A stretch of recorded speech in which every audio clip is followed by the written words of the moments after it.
Well, a very good morning to you and welcome to the final day of the Kamui European Youth Championships. We're coming to you live from the hotel at Therme Olimia in Podcetrtek in Slovenia. Today we will crown 5 more champions in the 9-ball and the team events, and our first match here on table 1 is an under-17s quarter-final in the boys 9-ball between Mark Jarbo from Slovakia up against Marj Davonic from Slovenia. It's 9-ball, of course, so no need to call the shot. It's a race to 7, alternate break, 3-point rule is in use. There is a 35-second shot clock. Great to be with you guys. The last day, the final hurrah in this year's Kamui EPBF European Pool Youth Championships. Breaking off in the first rack is Bedovinac.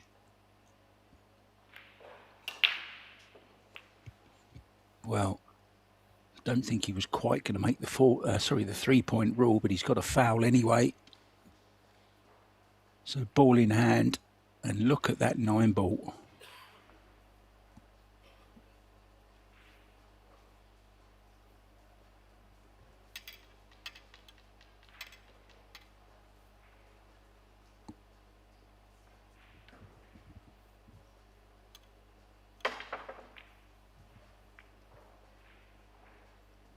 Mark already a gold medal winner here this week, of course.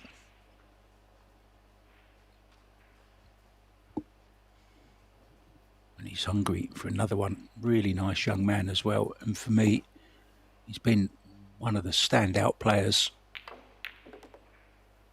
here in Slovenia this week.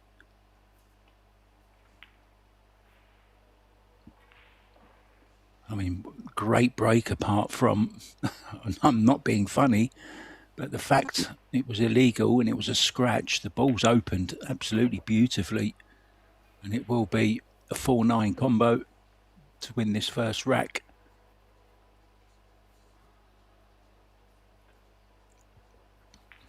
It's not 100%. Oh, we got the double kiss, and then it went.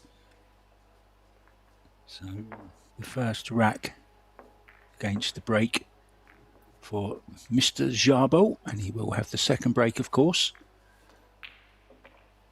I'm sure you know the drill by now, guys, but we do have 3 tables in action all at the same time. My good friend and colleague Tim Data is taking you through the action on table 1.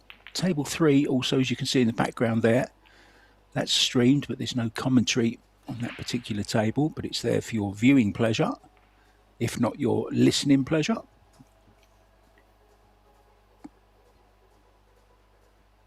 So Mark then looking to make the one in the side. It wobbled.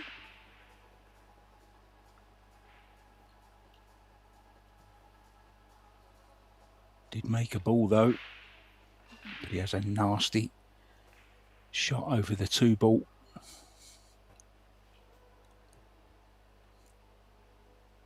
I guess you go for this.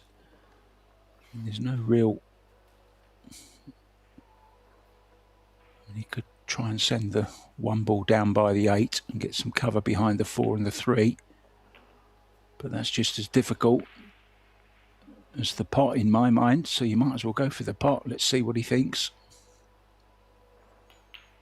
Oh, desperately close. Very unlucky. So the first real chance then for Mar.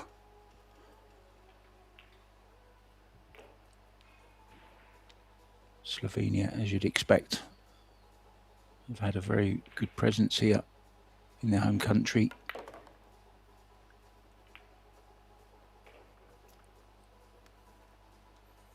Actually, well, I was going to say it might have done him a favour positional wise, but unfortunately he's now covered the 3. And to get to the short side on the 3 to play it to the top left is going to take an awful lot of power.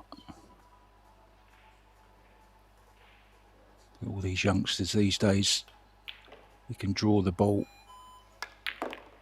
at will.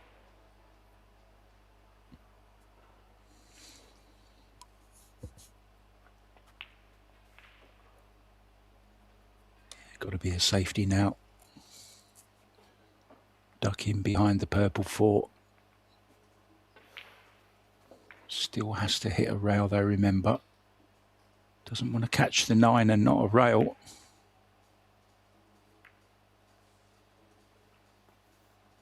Well, he did exactly that. Ball in hand.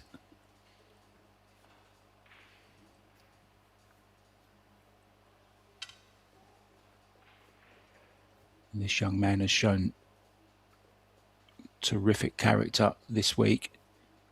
He's shown professionalism in his conduct around the table. Very good temperament as well. Something I've liked about him is the way he takes the extension on the final ball and just goes back to his chair, gets a bit of water, wipes his cue down, composes himself for the big shots.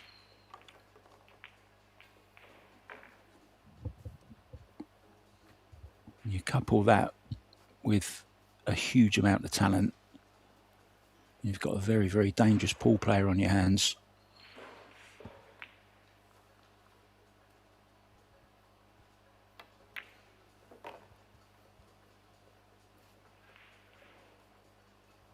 And now just a little trace of right-hand spin.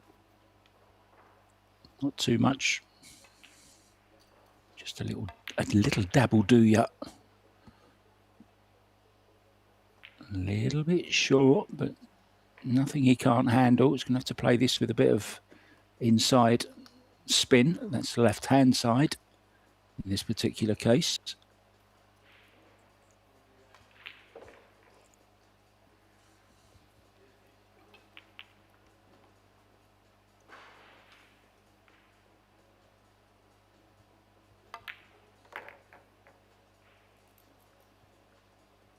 Yeah, didn't worry too much about getting too much spin on it, just relying on the momentum of the cue ball coming across twice, and he's played it very, very nicely indeed. And this is for 2-0.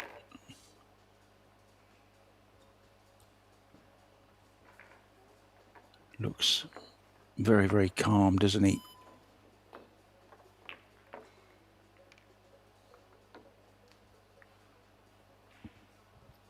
So Bedovinac will break in the third rack, as indicated by the little white cue ball kind of thing. Be nice if we could get some little arrows on that little cue ball, wouldn't it? It could become a predator pointer of who's breaking off. Using the Arcos 2 balls.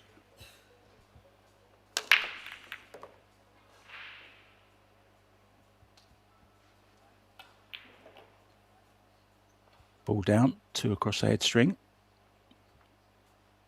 Unfortunately for him, nothing much doing. Now, can he come thin off of this? Send the cue ball around 3 rails and get in behind the 6 maybe.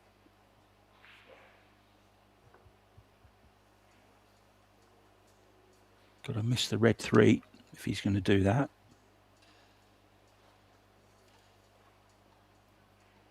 I don't think he's going that route. He's going full in the face, I think. Yeah, and that was the danger. I preferred the thin contact particular instance. But he has got him awkward over the top of the 8 ball. And no real pocket to go at.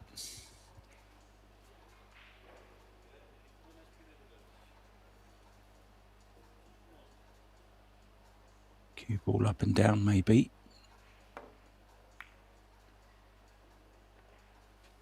Oh, what's he done here? That's not a good shot. Yeah, that shot he was trying to play wasn't really on.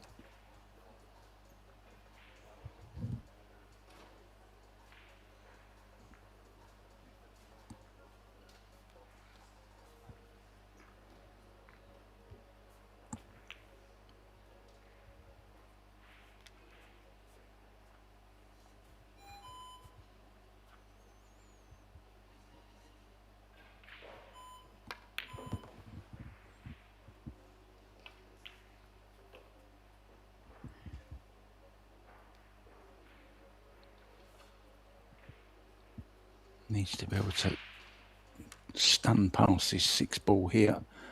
He doesn't want to catch it though and get the scratch.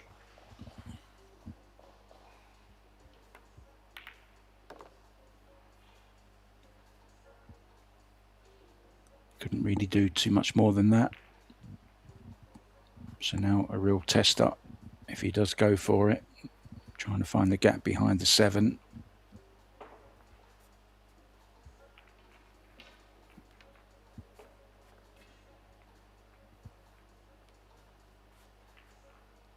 The only problem with these shots is you're putting so much concentration into the cue ball that sometimes you overcut these just like that. Happens so often on that shot. You're trying to steer the cue ball and you drag it across the face of the object ball, which he did there.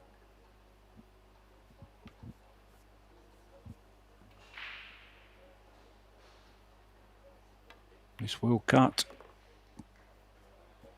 Oh, look at this. Look at this for a shot.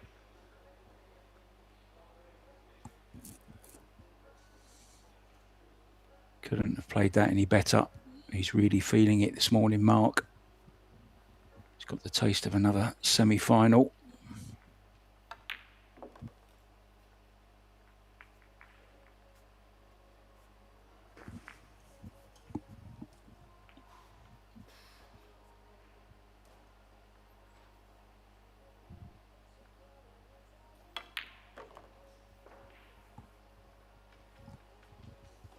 Wants it to slow up.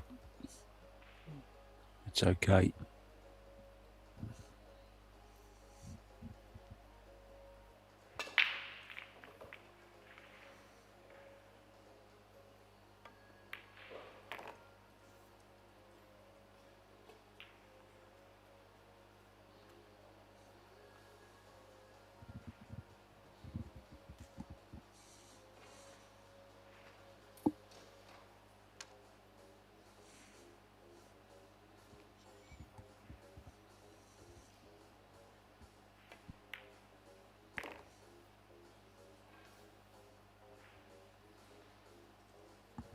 Nicely on the 9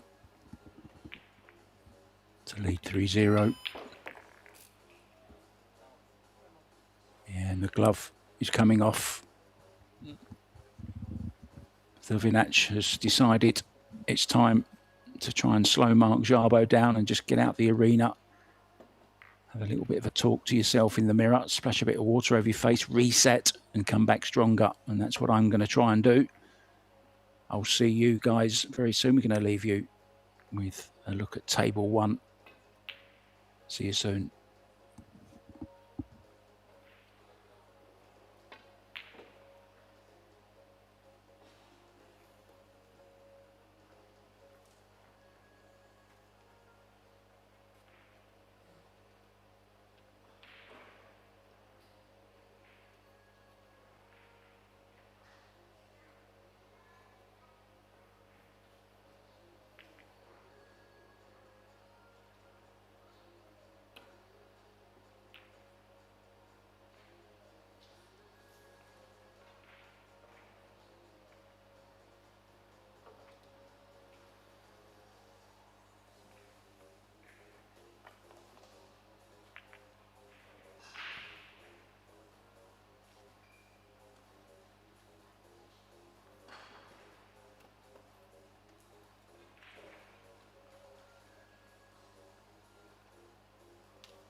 And we are back. Hope you enjoyed that little show from table 1. Rivo Maimret from Estonia against Iris Gashi. And it's Iris who's taken a 2-0 lead in that one. On table 3, we have a match in the girls division. Rachel Mfoy, the 8-ball gold medalist, up against Austria's Selena.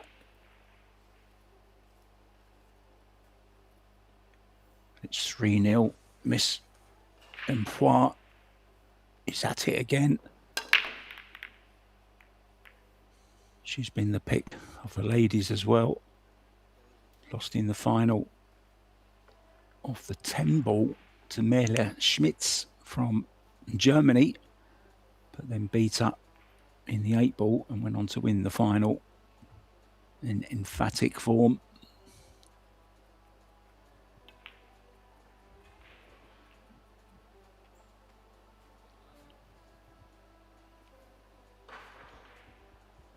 You may wonder why Mark has come away from the table there, having made a ball. It's because he didn't make the 3 points necessary, only made 2. You must make 3 points, point for every ball down, and a point for every ball past the head string. You must make a total of 3. If you don't, you have to relinquish the table.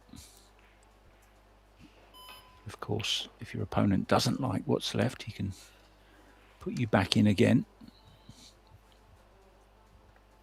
Can also push out.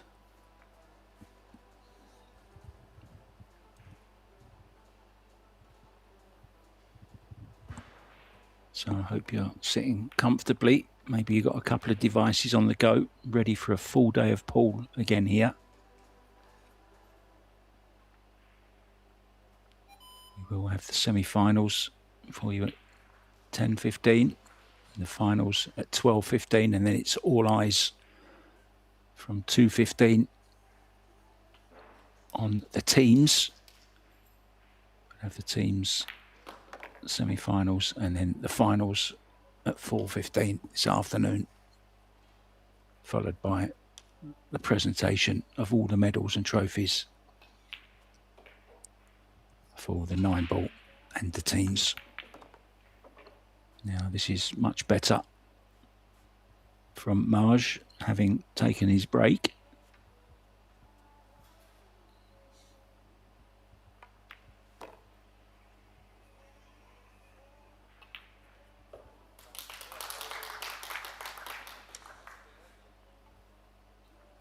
Choices here, can swing it in and out of the corner with low left.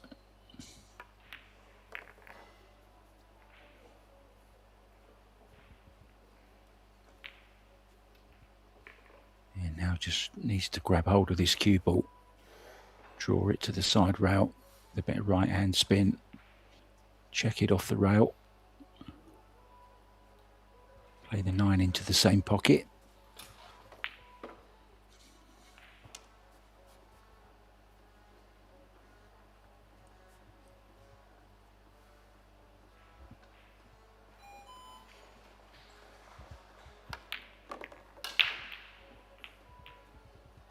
Ended up catching the 9-ball.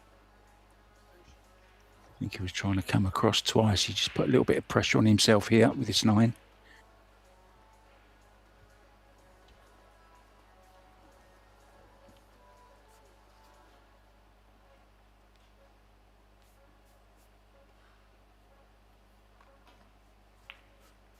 Still expect him to get it, but just that little bit of added pressure. Doing the Federgorst pre-shot routine, bending him down on the knees, getting down to the table level to see the angle. Yeah, I just never fancied him to get that, you know. He seemed to overthink it.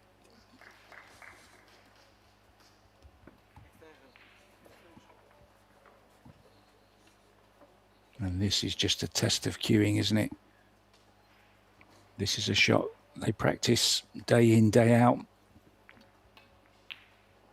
for exactly this situation.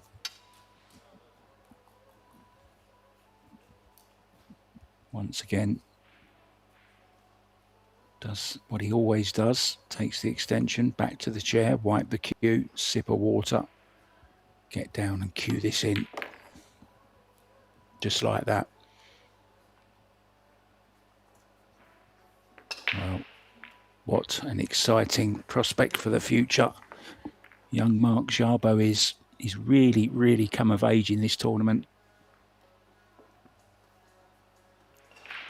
Seems to have improved a lot in the last year.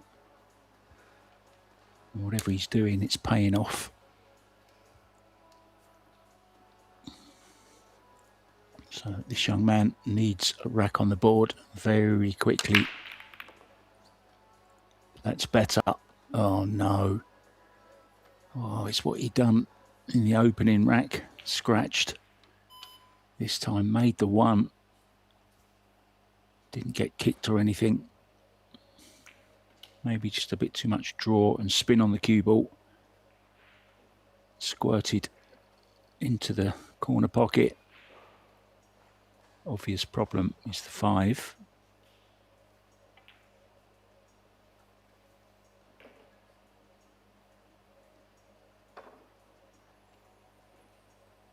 And the way the 4 is, he may be... Well, he might be tempted to try the 4-9 when he gets to it. Oh, he's gone way too far with the cue ball here.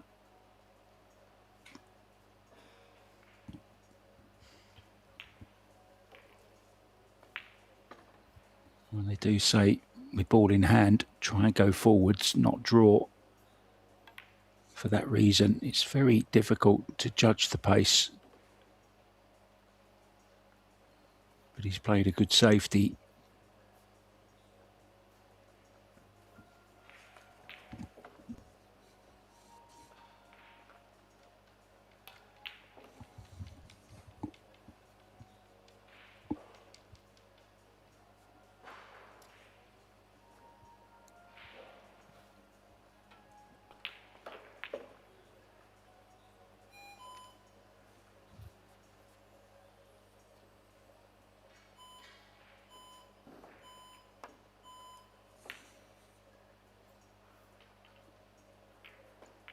Good solid kick. Well, I'm sure he's going to be tempted here.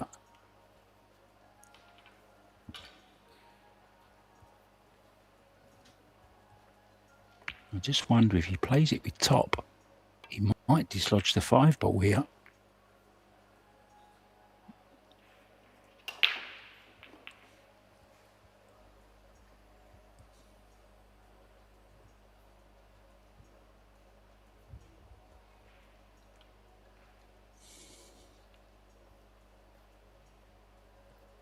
Well, just the safety.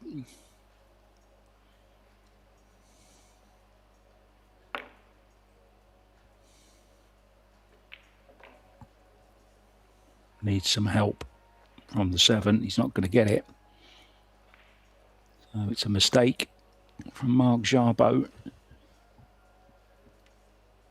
think he made his mind up pretty quickly that that was the shot he was going to play. Maybe just having a look around for another 10 seconds could have helped him.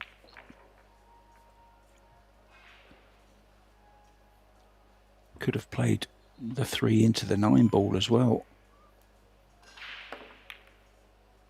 And drawn back to the cushion.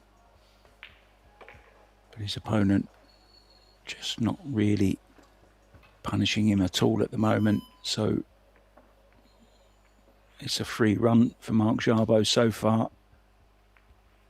And the longer it goes on, the worse it's going to get for the Slovenian.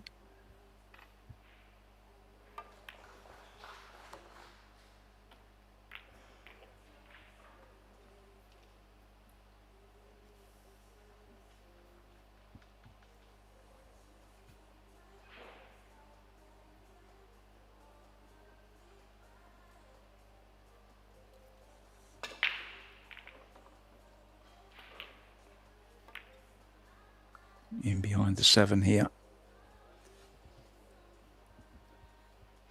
Keeping the pressure on Marge.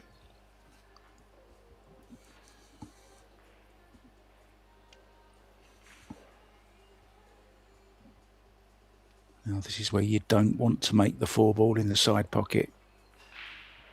You want it to hit the side rail just before the side pocket. Well, unless you make it in that pocket, of course. How's he managed to do that?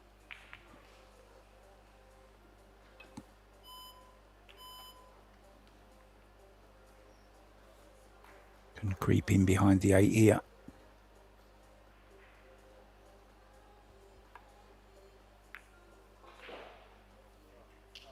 Nicely done. Well controlled.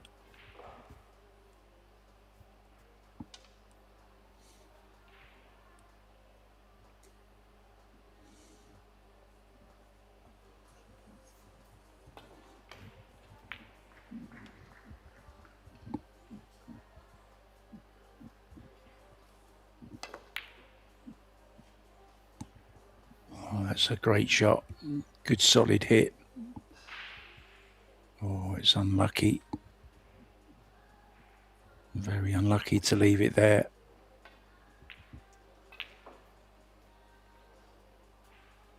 Now he can play a delayed swerve here. Catch the rail just before the point and flick it in. He would be on the 7, so this is it's a pretty good chance this for the Slovenian to get his name on the board.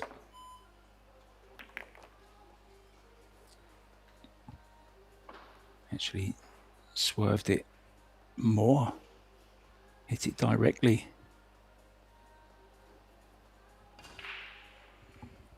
Now I may have to play the 8-9 combo here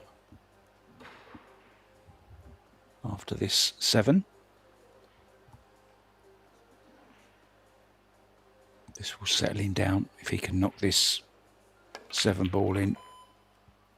Oh, that's a beautiful shot. He's tried to get back across the other side.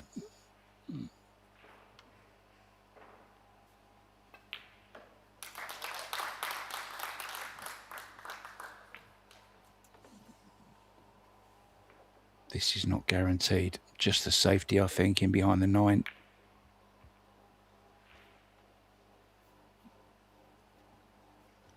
Oh, he tried to get there.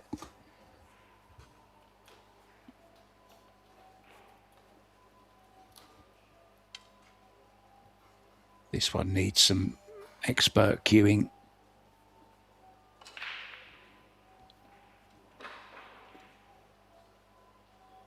Don't want to hit this too hard, otherwise you get top stun off the rail. Oh, what a shot. If the cue ball's not there, what a shot he's played there. Mark Jarbo really is punishing every mistake that Marge makes.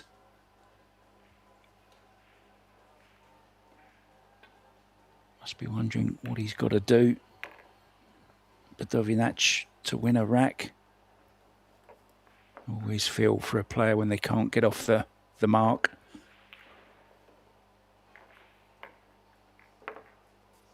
Didn't really do too much wrong there. Played a really nice 7 ball. Unlucky not to have a shot at the 8 or the combo. Nice idea for the safety, but didn't get any cover. And was made to pay the price once again.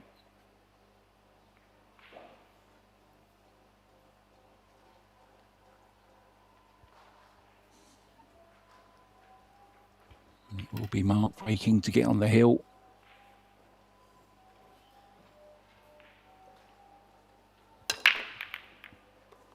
I'm sure Badovinac would have been looking forward to this. He would have had a nice night's sleep last night, woken up nice and early, excited for the day ahead. Bit of breakfast, bit of practice. You just can't get going. And it happens. It's what they call a tough day at the office.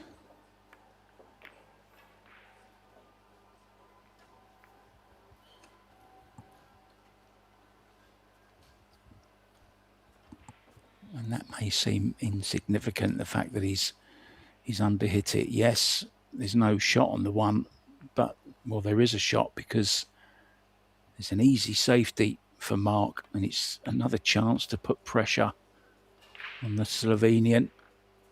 But in this case, he's failed to do so.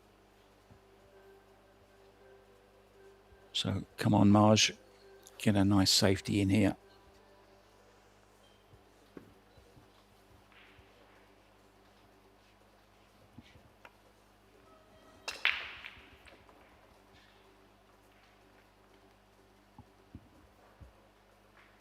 And once again, I think there's the edge available.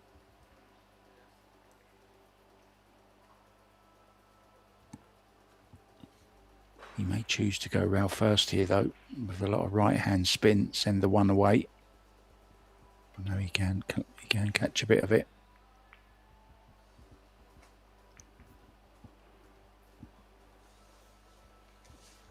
Played a little bit tentatively, that one, as if he wasn't sure whether he could get between the 5 and the 6 or not. Could have played it with more pace and at least got behind the 8 ball. So here's a chance. Draw into the 4.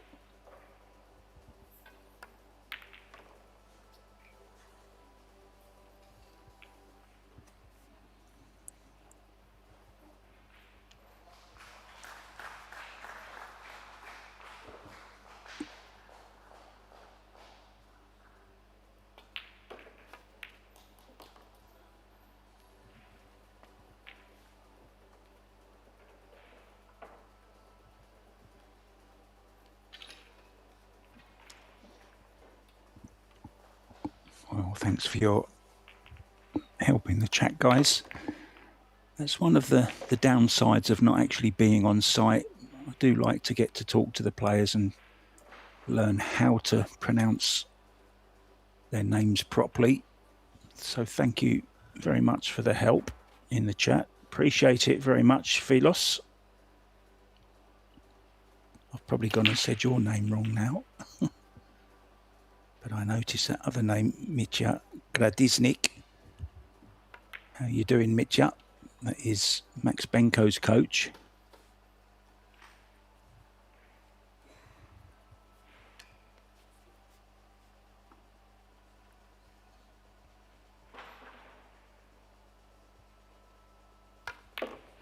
Max Benko going very well, leading 6-2 at the moment. It's out on table number 9.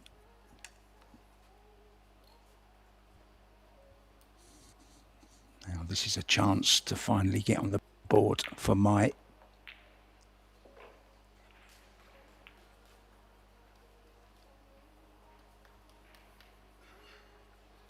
A nice slight angle on this 8 ball.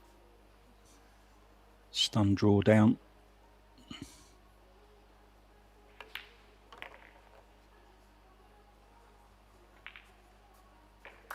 Now he missed the last 9 ball. I don't think he's going to miss this one though.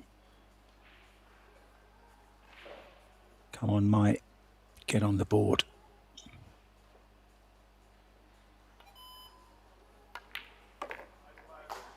Yeah, nicely done. Showed a lot of character there. So 5-1 it is.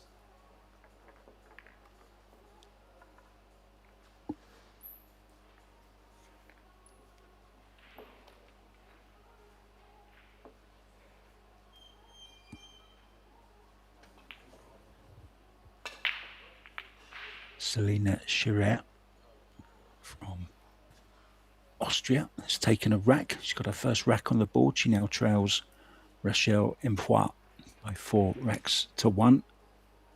Iris Gashi 3-2 up on Revo Maimret.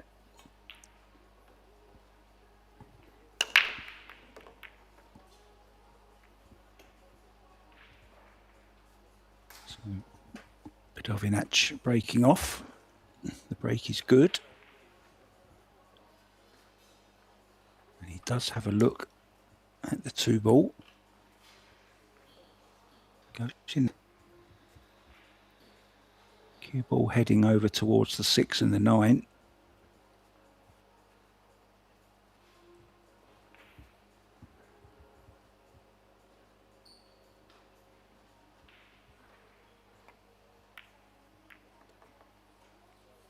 he's caught the 4, even better.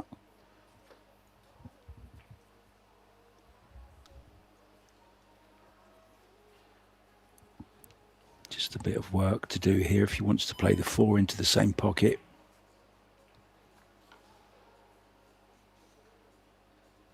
Going with a lot of left-hand spin here, I think. Oh, don't go behind the 6. It won't. Played it well. And look at this. He's got a pep in his step now. Gliding around the table, full of confidence. It's amazing what winning a rack can do. And the way you win it also. Nice to win it in one visit.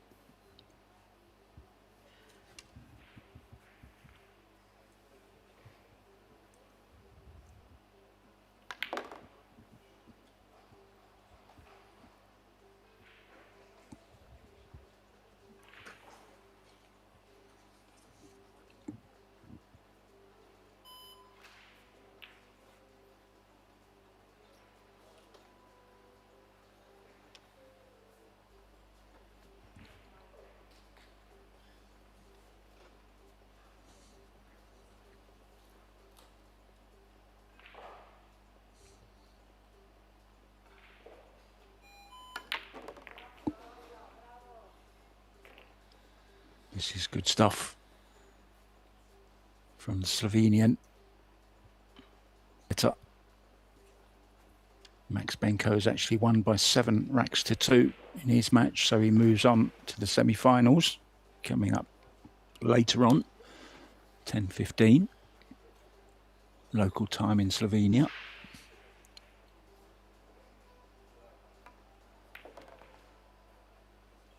Oh, he's gone rail first there. And you're never guaranteed of the exact angle it's going to come off. And it's just a little bit awkward. Now, what does he do? Does he draw to the rail and back across? I think he has to.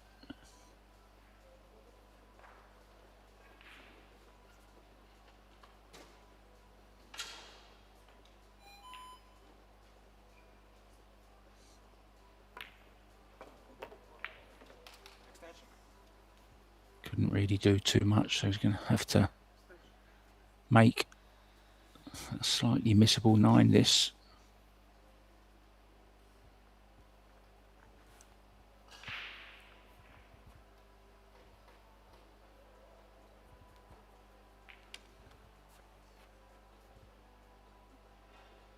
Good spell for the Slovenian. Make the most of it. Knock this 9 ball in. Bring it to 5-2.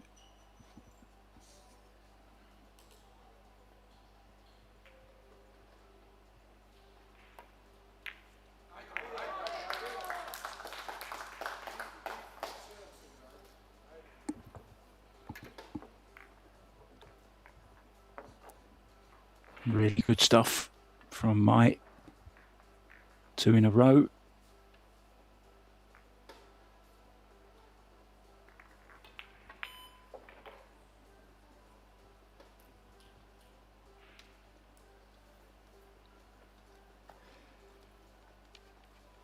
So Mark to break off. I've got no problem saying Mark. That's my name. That's easy. I've been saying it for years.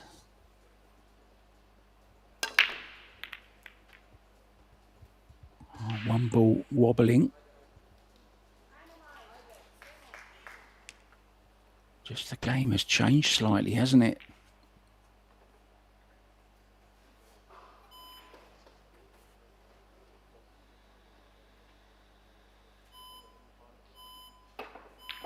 Can play this 1 ball to the lower left, just graze it, and he'll be on the 2 in the side. Doesn't want to disturb the 3 too much though, unless he makes it.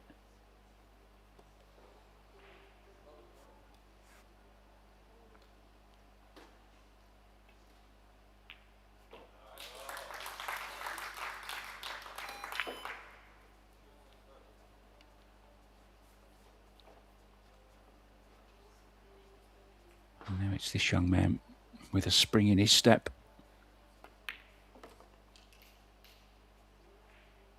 Bounding his way around the table like he owns it, and that's what you need. You need that confidence. Not overconfidence, but you need confidence.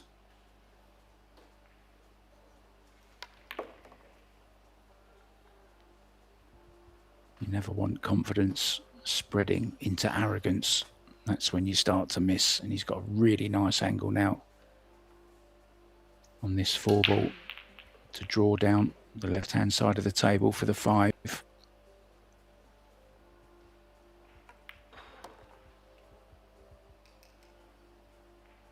Anywhere, but it's okay. Good angle once again. It's all about leaving yourself a nice angle, and that's naturally taking him up towards 6.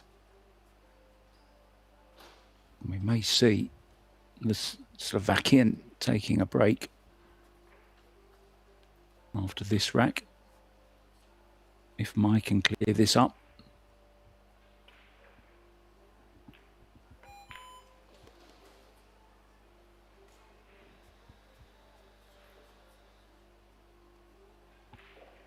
It's a great song which goes, what a difference a day makes, 24 little hours. Well, what a difference a rack makes, 9 little balls.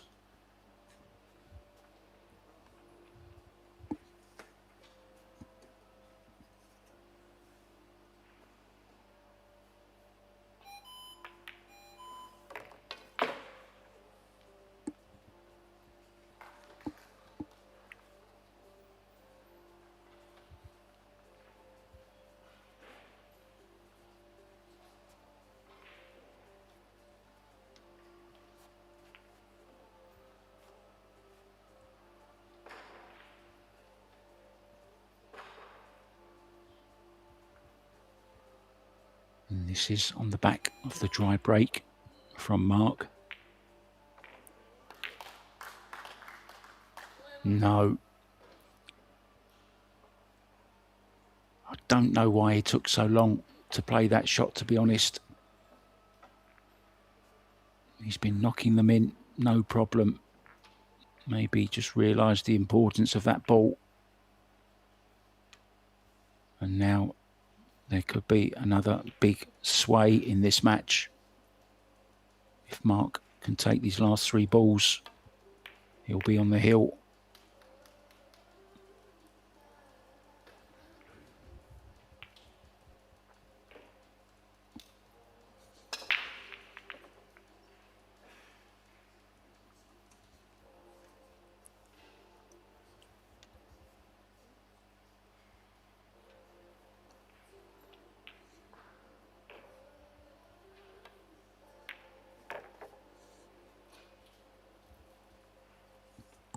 It's okay to take that little bit extra time away from the table, but once you're down on the shot, you've got to stick with your rhythm. Keep your timing the same. And now Mark Szabo is on the hill. And Mai will feel just a little bit disappointed. He knows he was in with a chance there of getting within just 2 and keeping him off the hill. As long as you can keep your opponent off the hill, he's still in the match. Of course, as soon as your opponent does get on the hill, the pressure increases. You know, any missed ball could be your last shot. But he does have the break. 6-2.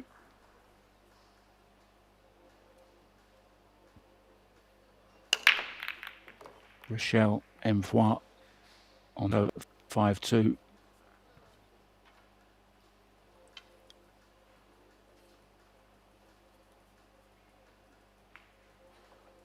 Actually, it's 5-3 now. So another rack back for Selena from Austria.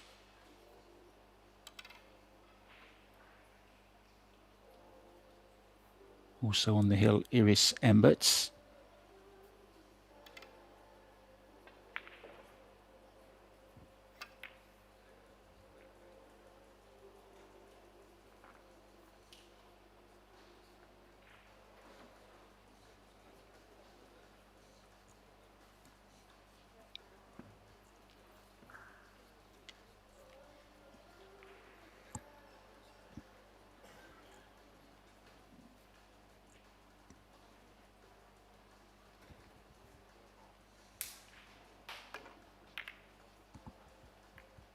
Oh, 9-ball.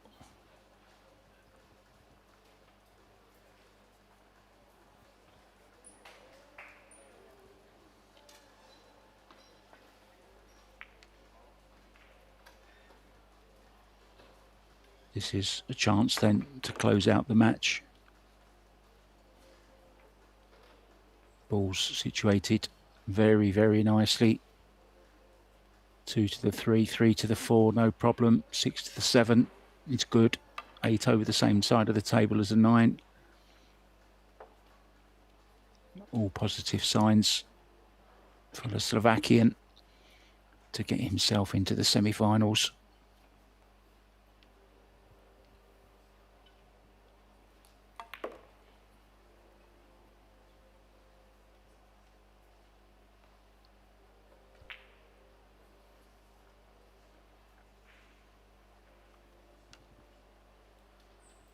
And the Slovenian can take positives from this. He's playing probably the most informed player here this week, Mark Szabo.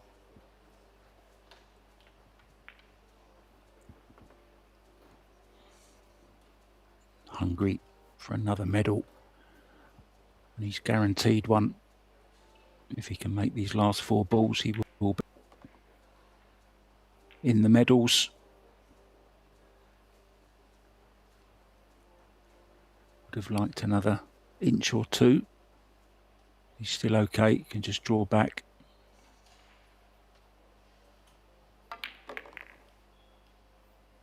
Well, even go forwards.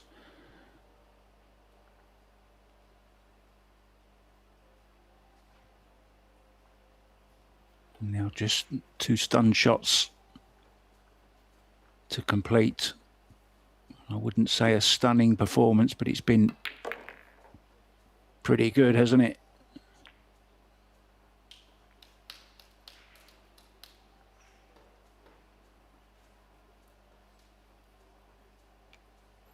Certainly medal winning form.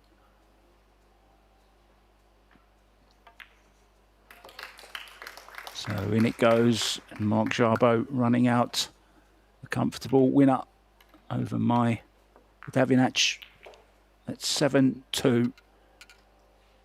Got a feel for him just a little bit. This is the 9-ball he missed earlier on. Doesn't miss it now. He's put that one to bed. He won't be thinking about that when he goes to sleep tonight. Thank you so much for your company, guys. Join us in a little while.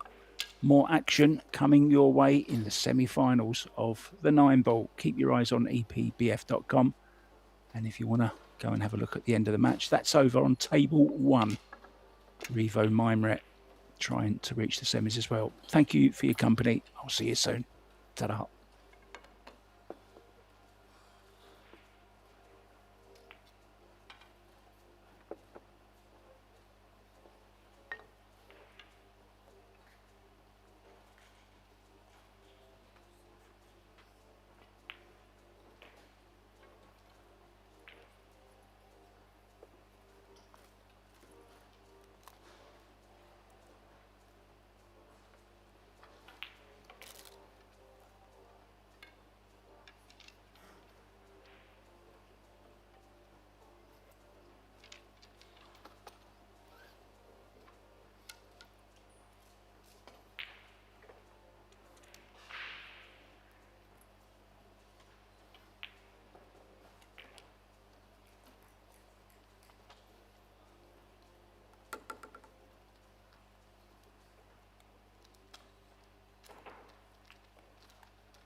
Thank you.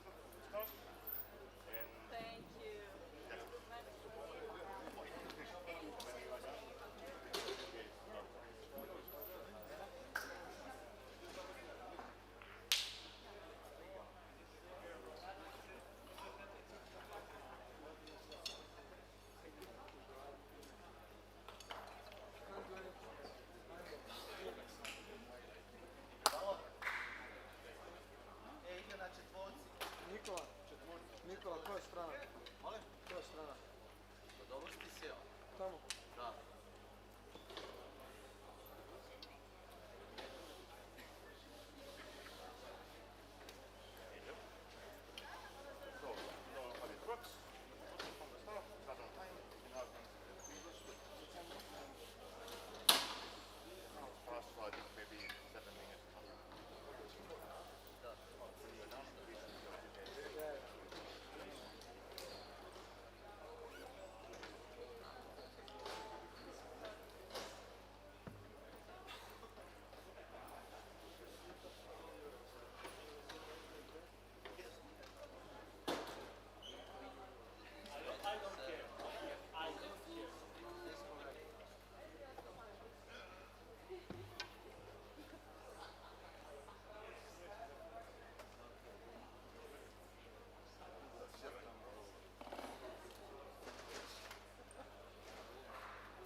Have fun. It's yours or mine?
Good morning and welcome to the final day of the Kamui European Youth Pool Championships, organised by the European Pocket Billiard Federation.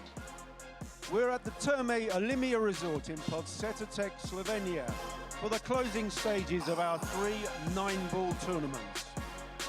It's the semi-finals, so let's introduce our competitors. On table 6, with the boys under 17s, from Slovakia, Mark Zabo.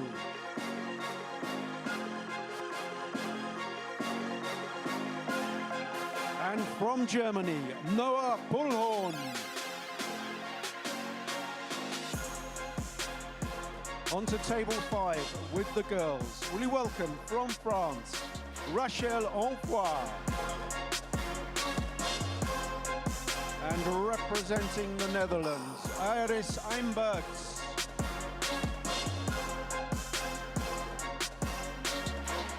On to table 4 with the boys under 19s. From Germany, Martin Rosa. And representing Kosovo, Iris Gashi. Into the arena, and we're with the girls on table 3. So will you welcome from Poland, Julia Thabała.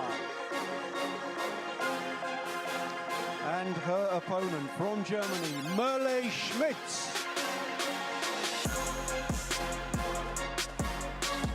On table 2, it's the boys under 17s. So let's hear it for Slovakia's Timotej Furko. And from Slovenia, Max Benko.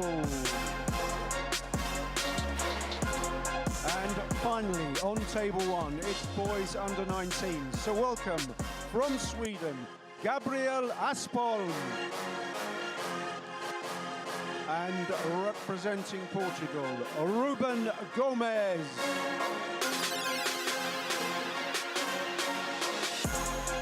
It's 9-ball and the under 19s race to 8, the under 17s to 7 and the girls race to 6. And your referees in charge of the action. On table 6, Stefano Perkos of Luxembourg. On table 5, Alexander Vulovic of Serbia. On table 4, Maria Zlateva of Bulgaria. On table 3, Serdar Karadag of Turkey. On table 2, Pentti Seppänen of Finland. And here on table 1, Daniel Meyerhofer of Switzerland. Players, you may lag for the break. Thank you very much to Lucas. Welcome back, guys, to the final day of the Kamui European Youth Championships here live from the Hotel Terme Olimia in Podcetrtek, Slovenia. Semi-final time then in the under 17s. It's the 9-ball between Max Benko from Slovenia up against Slovakia's Furko. It's 9 balls, so to call the shot, of course, it's a race to 7. Alternate break with the 3-point rule in use. Is a 35-second shot clock. Great to be with you again. I'm Mark White, and I'm going to be taking you through all the action in what should be a fabulous semi-final. All the semi-finals going on at the same time. We have the ladies to the left. There you see Mitz. She's already lifted the 10-ball title. And there could be another clash between Mele and Rachel Enfoy. There's a mouth-watering prospect, but of course, their opponents will have other ideas. So here we go. 16 Benko to break off in our act.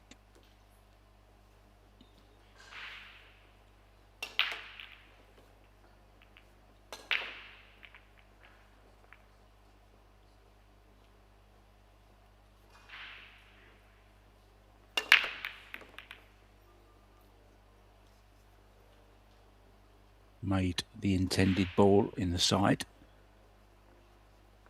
Just the safety available on the 2. Can send the 2 down towards the 6. Cue ball behind the 3-7.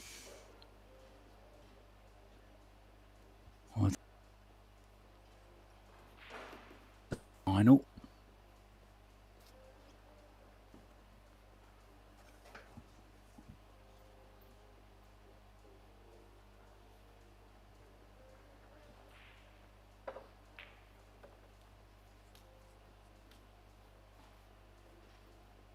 Fight will be at 12:15 local time this afternoon.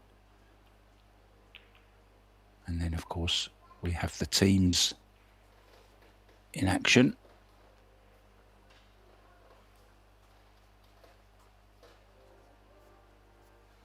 Things.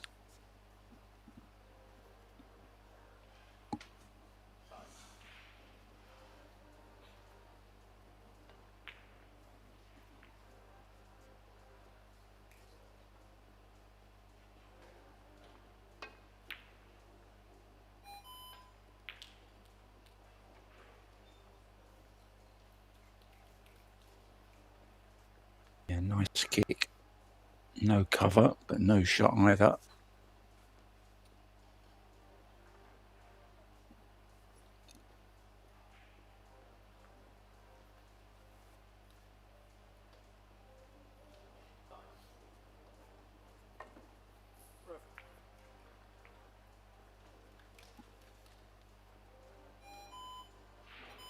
Thin off the right-hand side of the two.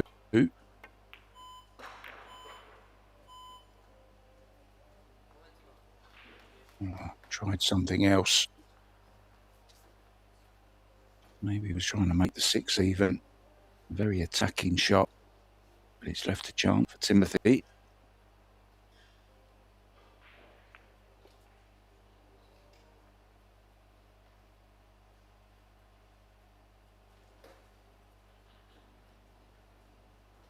Taking it into the side.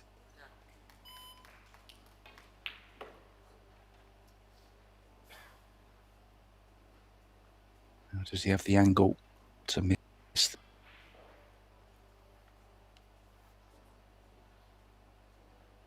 Barely.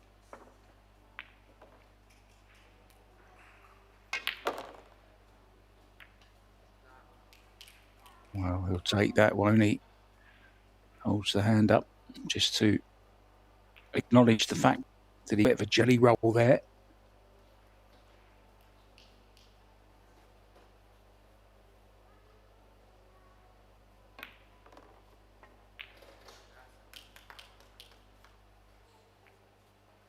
I think he thought that for a second, but it's just about perfect. Couldn't have played it any better. Didn't leave himself on the 6.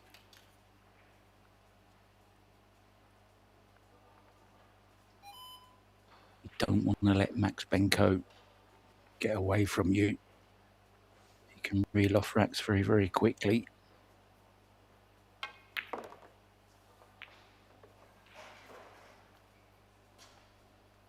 How many of you watched the other quarter-final on table 1 earlier on?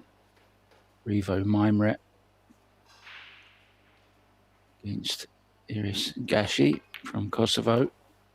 What a comeback.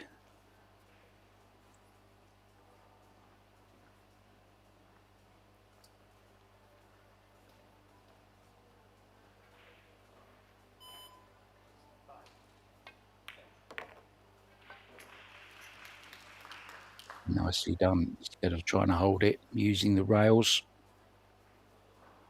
And this is a sweet start for the Slovakian.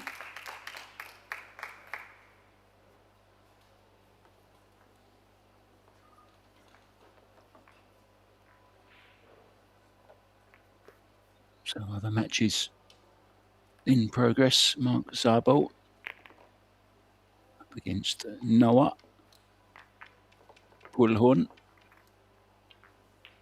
Gabriel Aspol up against the straight pool champion actually here earlier on, Ruben Gomez. Takashi Martin Rossa up against the guy I was just talking to you about, Iris Gashi. It's over on table 4. Rachel Enfoy up against Iris Embets.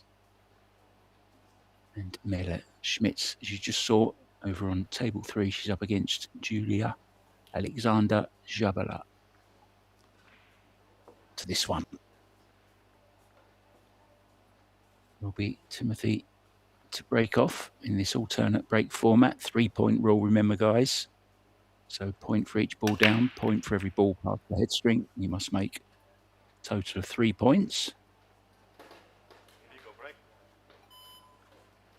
Illegal break. No penalty, other than the fact that some opponent may put you back in. So a chance for Max to get into this semi-final.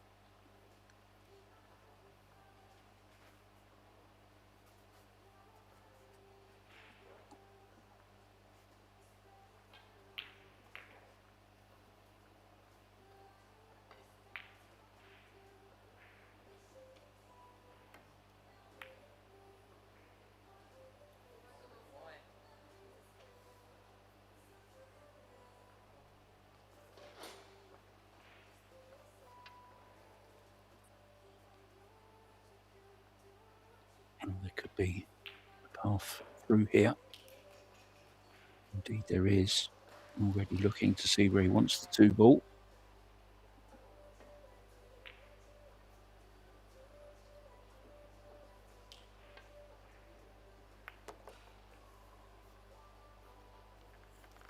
A little bit short of pace. Does it go to the corner? If it does, that's where he'll be playing it.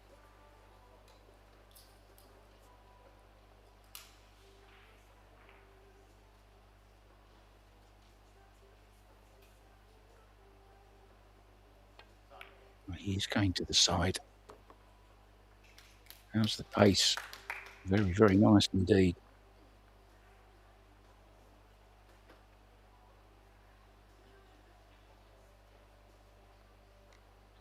Just the travelling to do. From the 4 to the 5 and then the 5 back to the 6.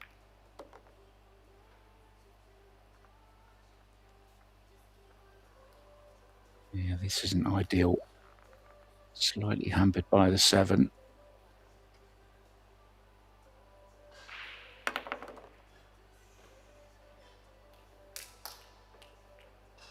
He's done pretty well there, to be honest.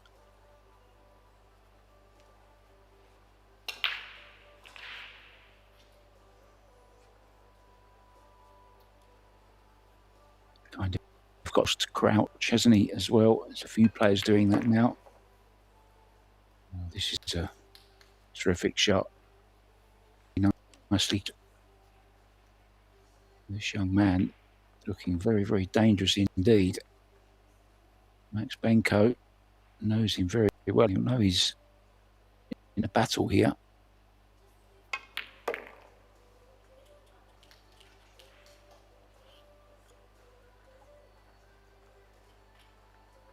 Everything in the heart of the pocket. Staying in line very, very nicely as well.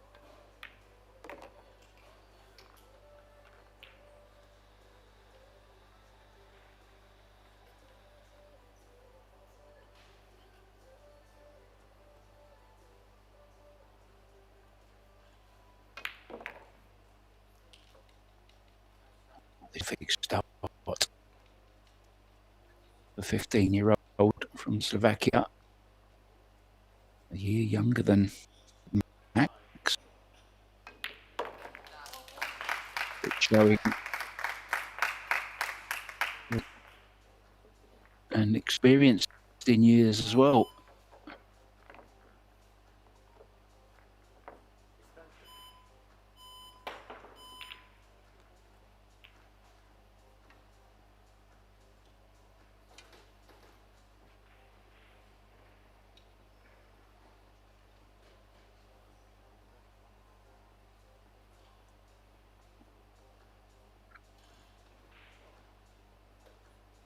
Noah and Mark Zabo 1-1.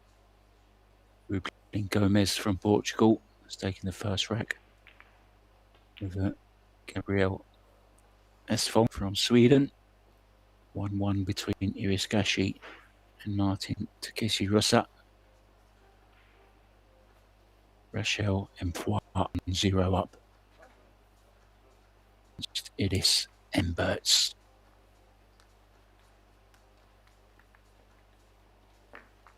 Done a runner for a second.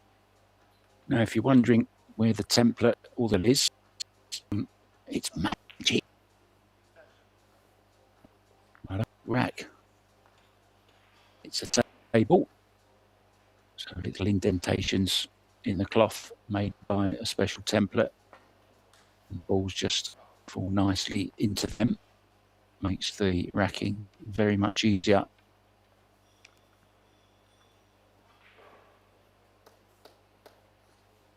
And quicker. So Matt looking to get into the... Watch out for the one in the side.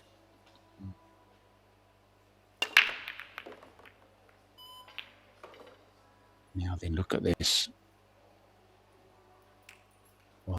Over 2 ball. Might even still drop. It will now, that's for sure. 3 balls down. Makes the rule without even or needing to get a ball past their head.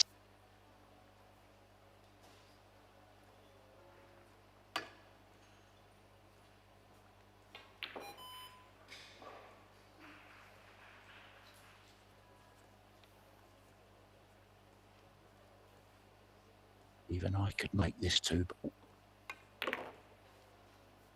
Make the one, the cue ball as well, but I'd make the 2. Timothy was doing a bit of meditation in his chair just then. Just trying to stay calm, relaxed. Do anything while Max is at the table. Himself for when he gets his next opportunity.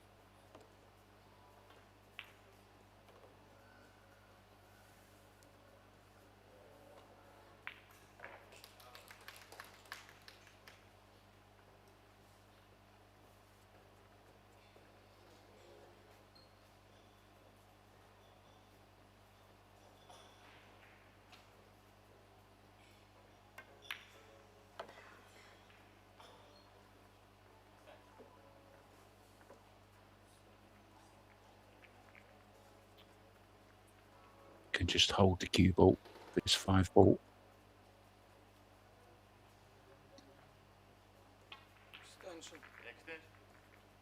Doesn't really want any draw on it, doesn't want to bring the 9 into the plate. Doesn't leave himself bridging or anything, just checking that.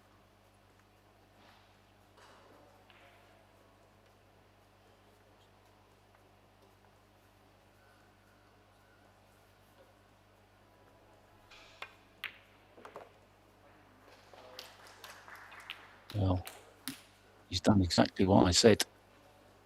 To be careful of. He may just be okay queuing to the side of the 9 here.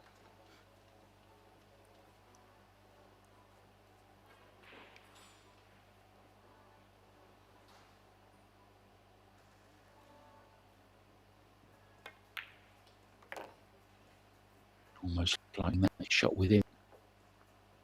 Lovely camera work. Hats off to all the guys in the team, all the referees as well, of course, cameramen.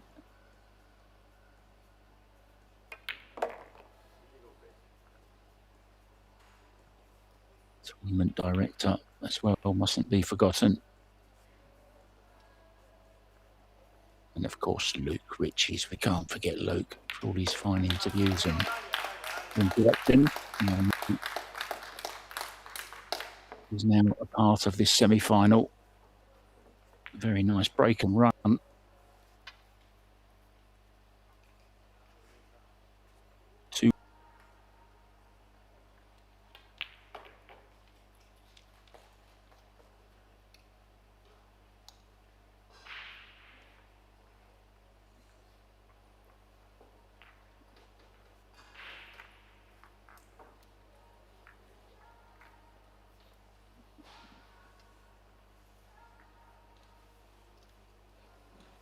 it's been a pleasure being here for 7 days with you guys. Got a little bit of a... We're back in Rome in Italy for the Women's World 10 Ball, the Wheelchair Open and the new tournament, the Women's Double. It's going to be a great format. 16 teams of women's pairs. And the race as well. Best of 3 sets, races through the doubles.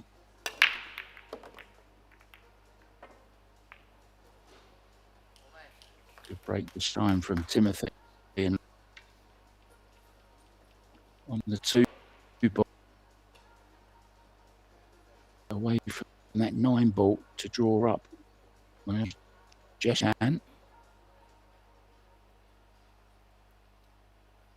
Be careful, it doesn't flick off the 9 and go near the side pocket. That's the problem.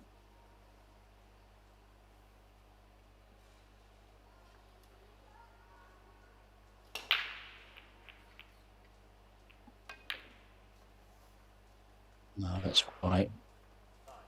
He hasn't even bothered playing it. Knew he couldn't get onto the 3 ball. It's just a little bit careful. Should have been tight in behind this 9. I think he may even have a look at it. At the very least, it's a very small jump over the edge of the 9.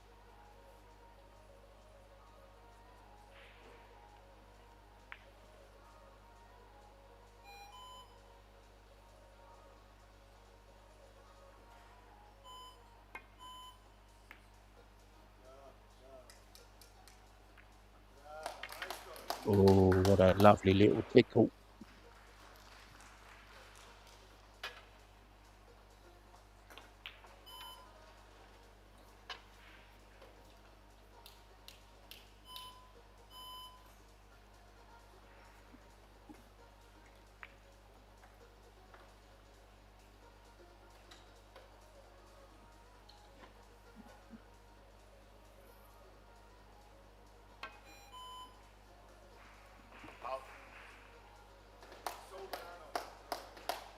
It was an unexpected miss.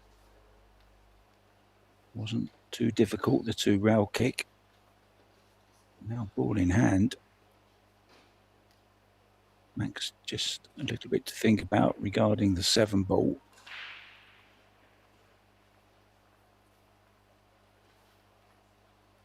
Timothy left his chalk on the table.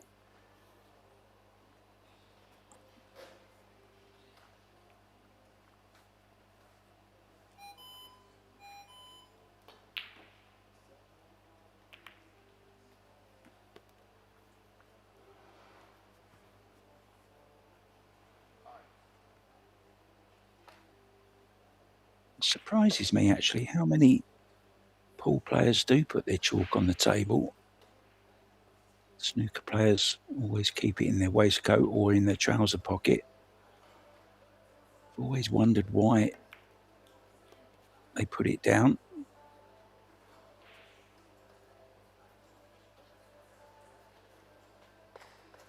Especially with a shot clock going, if you're not sure where your chalk is, it'll take you them extra few seconds to walk and get it. It's always nice to have it handy in your pocket, I think.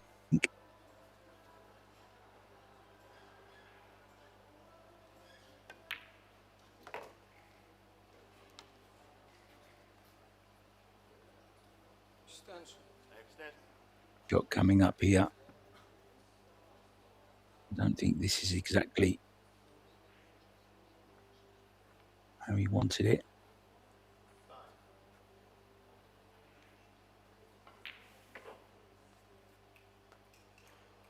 May even be looking at leaving the combo, but it's not straight in, so I think he'll attempt to get short side on the 7. Just awkward bridging.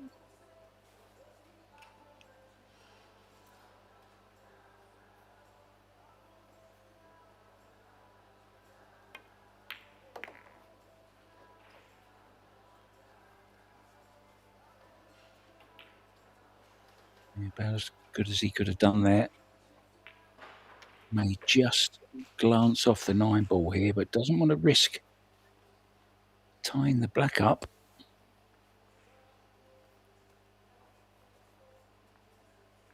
He's got that little habit now, hasn't he, where slides his hand along the line of the shot.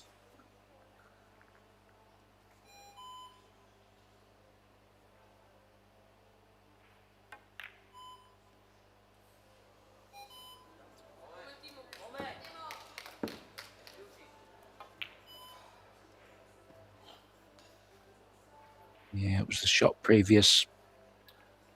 He played to get on the 5. It wasn't great.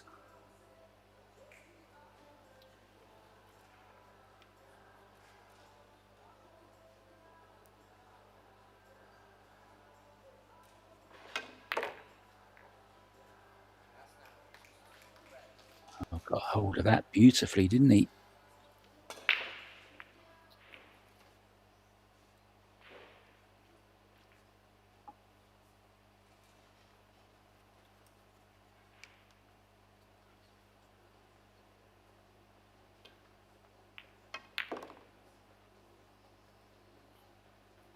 Played with a lot of left-hand spin there to check the cue ball.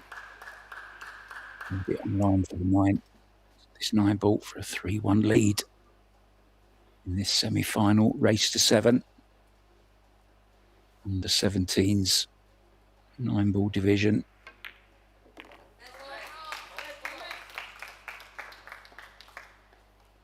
Plenty of support for the Slovakian.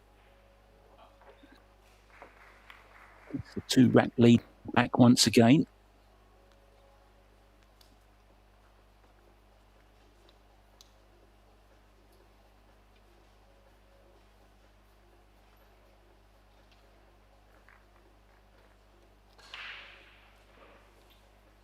Martin Russa 3-2 up on Iris Gashi.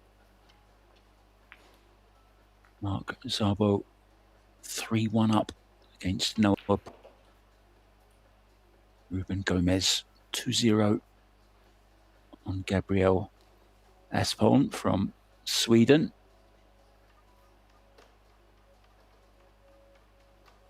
Rochelle and Iris are 1-1.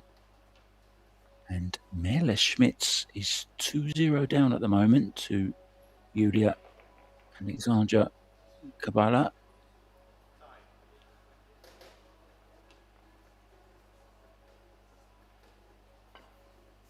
So Max with a match on his hands here.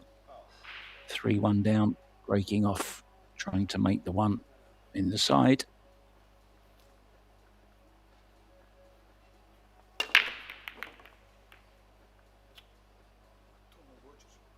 Now, where's the 2 ball going to end up? Illegal break. Well, even though he's made a ball, and I think luckily for him, I don't think the angle's there to make this in the side.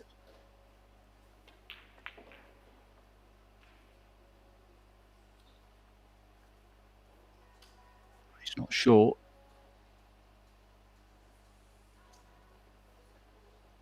Maybe playing safe up behind the 5.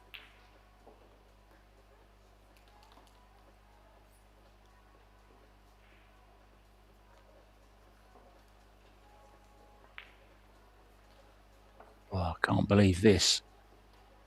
He's put Max back in.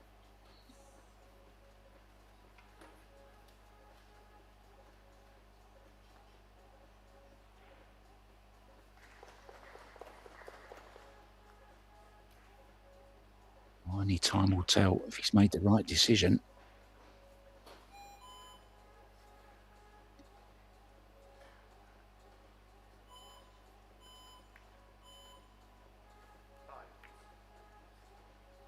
Well, that's why it's a foul shot. No rail once again. Was trying to creep in behind that 5 ball. Well, is this a chance for an early win? A 2-9 combo. He's going to go for it. Oh, Max will be devastated.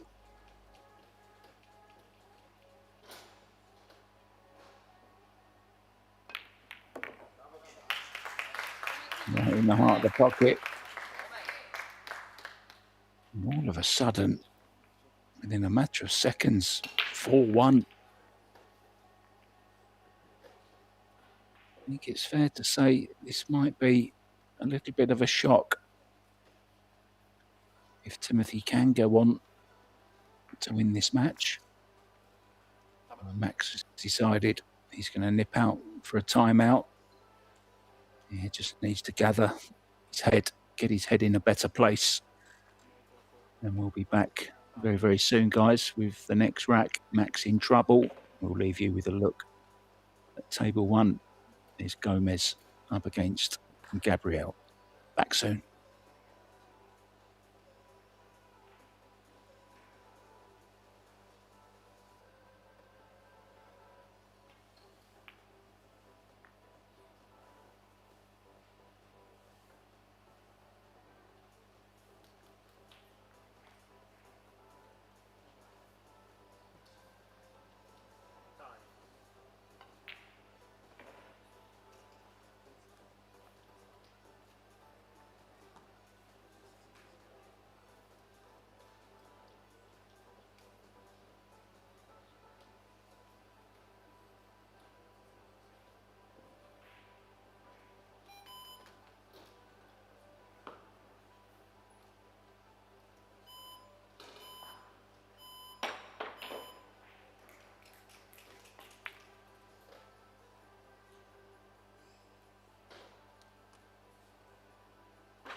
Max is back. I'm not sure, guys, if you were watching, but what a jump that was by Gabriel Aspon on the one ball.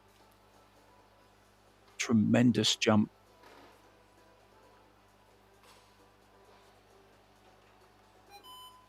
So here we go. Timothy to break off, leading 4-1. Needs 3 more to reach the final.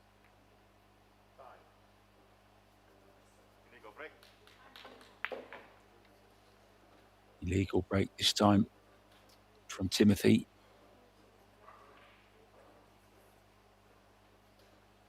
Can't see Max giving this one back. Can play a thin save, go for the pot as well, if he fancies it.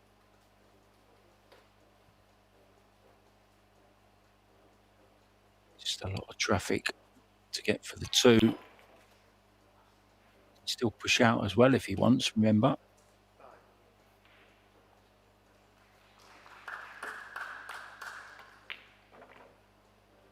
Yeah, that's the shot I like there. Oh, he hasn't gone perfectly. He has got the cue ball very tight to the 9 ball, which has made it very awkward cueing. Could even go 2 rails at this.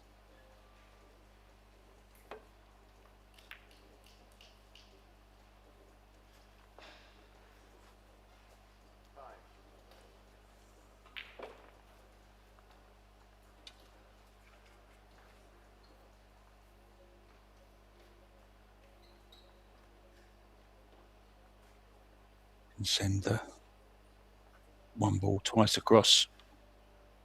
Cue ball down here behind the 6.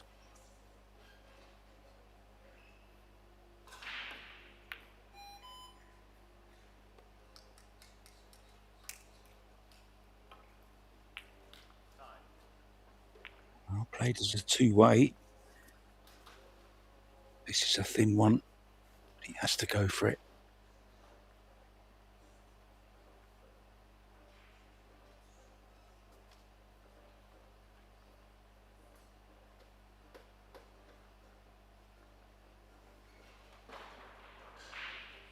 Has his confidence. He's playing safe.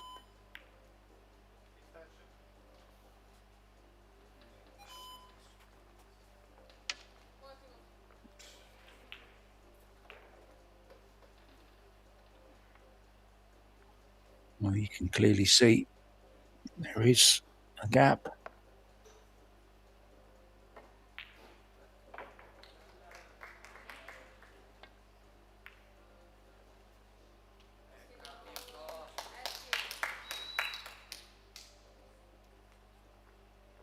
Nicely played. Does have the one rail. But he doesn't want the 2 ball hitting the 7.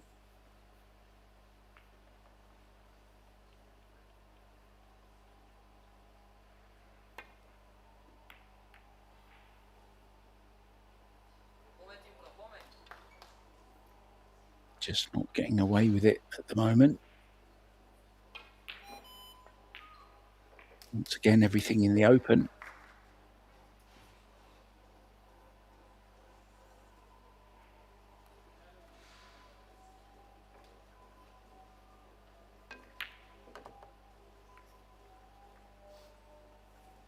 Didn't want that kiss.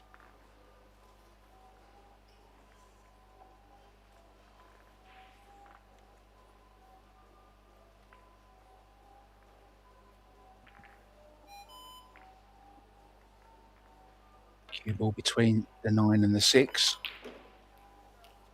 Bought the 9. He'll settle for that. Can take this 4 to the corner. Hold for the 5 in the side. Looking very promising once again for Timothy.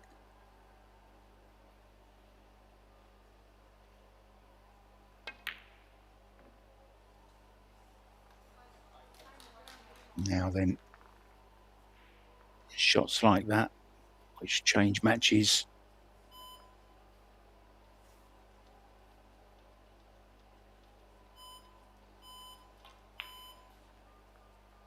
Max can win this one.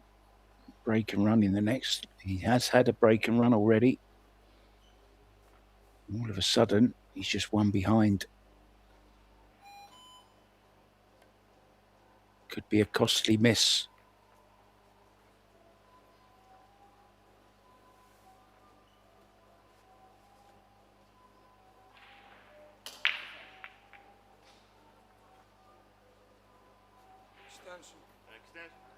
Just play a little bit of a draw on this. Doesn't have to worry about getting too close to the 6. It's a reasonably easy pot. Just have to make sure this 5 ball, keep the head still, Max.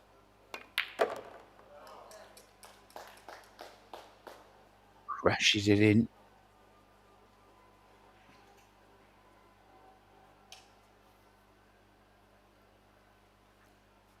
Can stun behind the 7 2 rails. Play the 7 into the same pocket.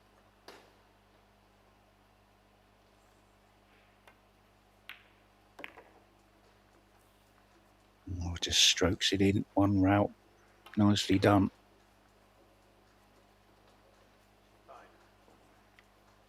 Oh, this is game on, guys.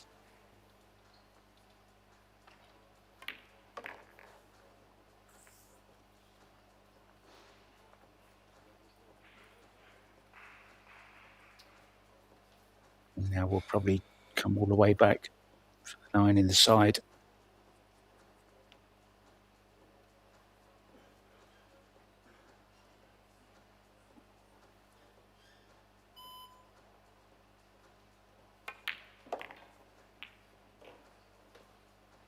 We certainly got hold of that one. And we're playing it to the corner now. It's kind of in his head, isn't it? Now this little habit that he has, little ritual, which he carries out. There's nothing wrong with it.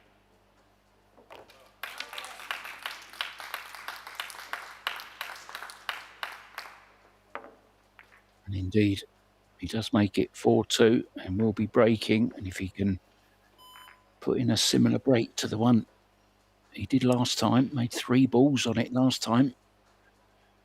And ran the rack. He'd love to do that now. And he would be right back in it at 4-3.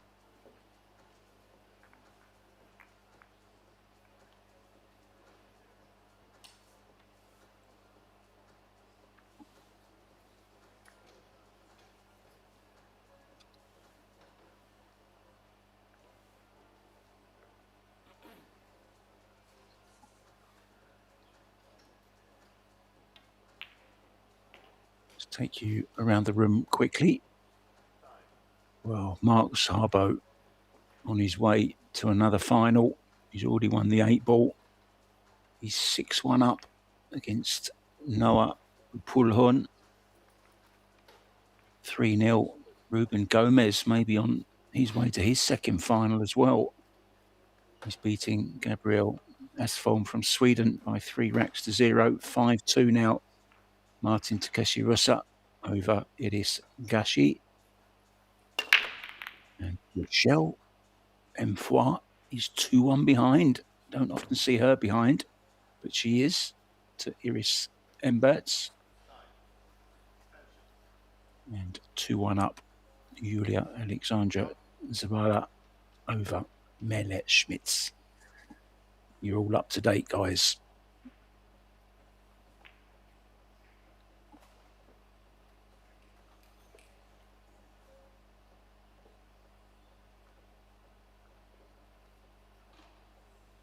So try break from Max, push out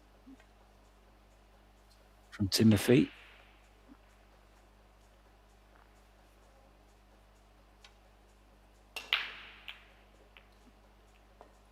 We may get this back.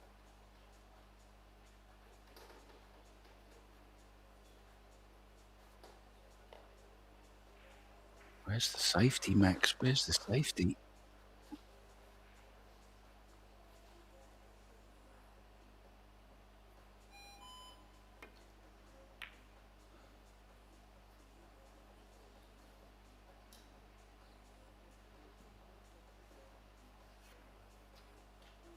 Yeah, a bit surprised he took that on, to be honest. It wasn't an easy shot.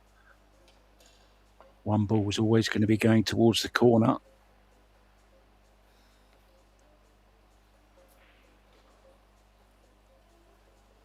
Maybe that was one of those he should have given back. We'll soon see. Well, he's made a mess of that one. Got nowhere near it.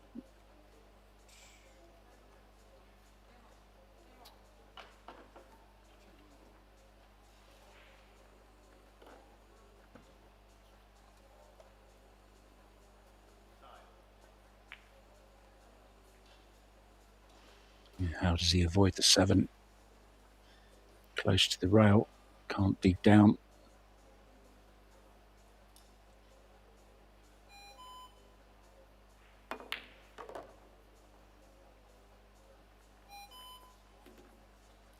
It's always going to be the problem, the position to the 2.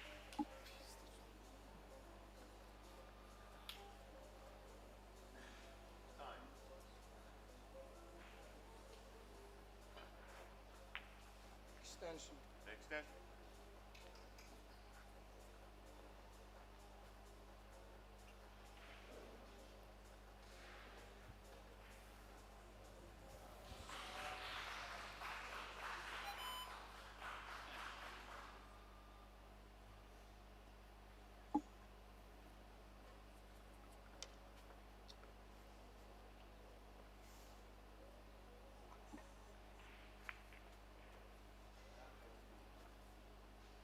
Would love to catch it on the left-hand side, send the 2 down to the lower cushion.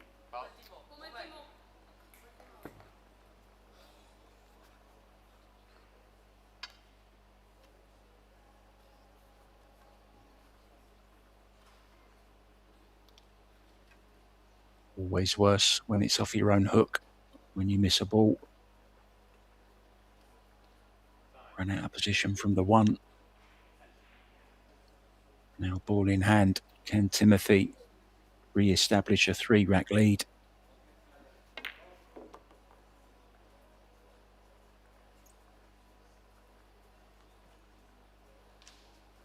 It's okay. Nice angle. Swing it round 2 rails.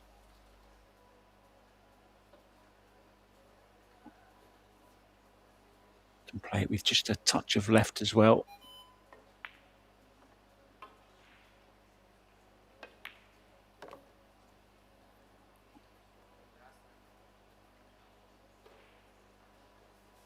Even better, catching the 3rd rail. And this is plum position on the plum coloured 4.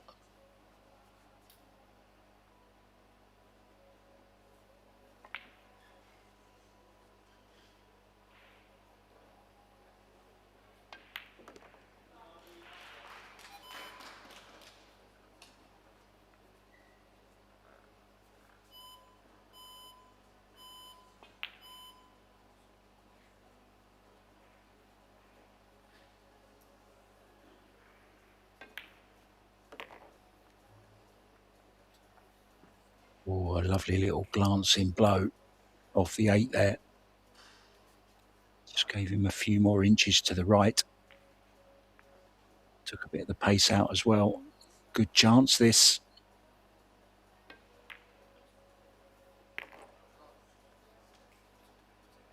Yeah, don't get too ahead of yourself. Took that a little bit quick. Overcut it slightly, but it still dropped with the pace.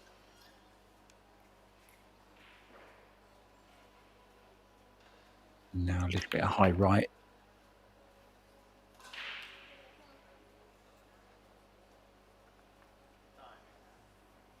These are the shots. Nice straight in. Stun the cue ball. Absolutely dead.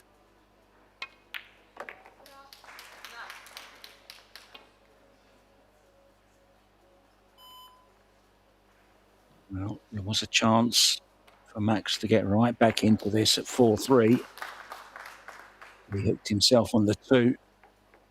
And 3-rack lead once again. It's 5-2. The Slovakian within 2 racks of getting himself a place in the final.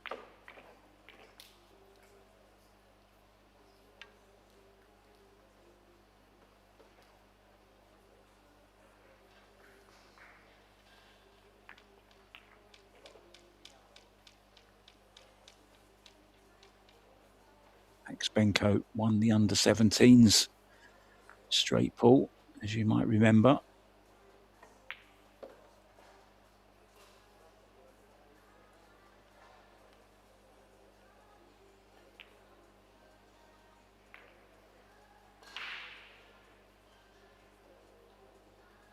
Surprised to see oÞeฬjk not in the semi-finals, to be honest.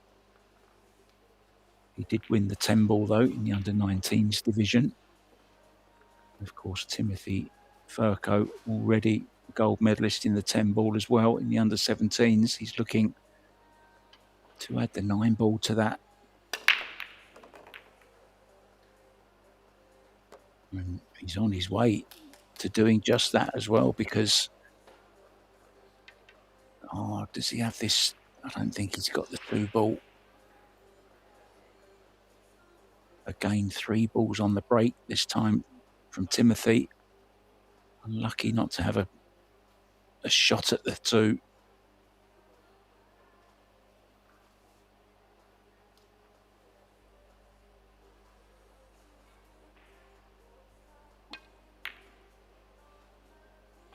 Oh, he needs this to hit the 3.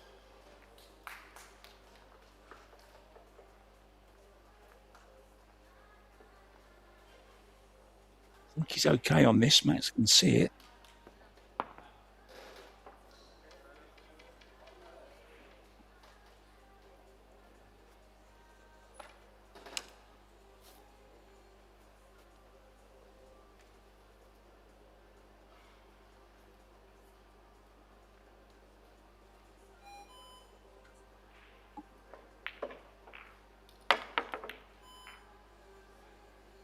Well, that's really aggressive. I think he could actually see the 2 ball, but he couldn't see the potting angle. I pushed the boat out a little bit, played the jump shot, but he's left his 2. He's also left his chalk. looking for it. Look, where's my chalk? He can't find it, look. The ref's got it, Max. The ref's got it. He's looking on the floor. Look, he's looking everywhere. Where's my chalk? Don't leave him in suspense, ref. Give him his chalk back. There we go. Puzzle solved.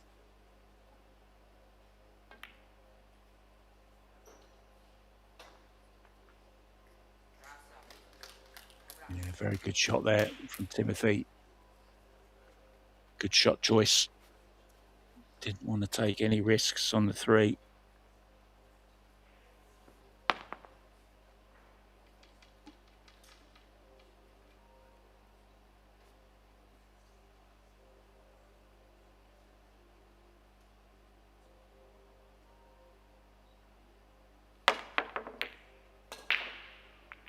Jump in a row. Oh, this time it's an absolute cracker. Exactly as played. Take a bow, Mr. Benko. Now he's on this 4. If he's 5-2 up, he's definitely taking this on. Maybe not at 5-2 down. Just the safety down behind the 9.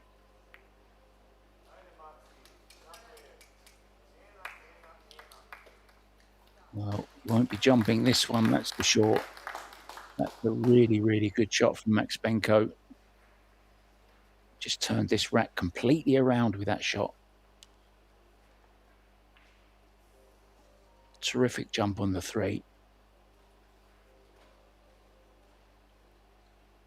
2 rows at the 4. With speed.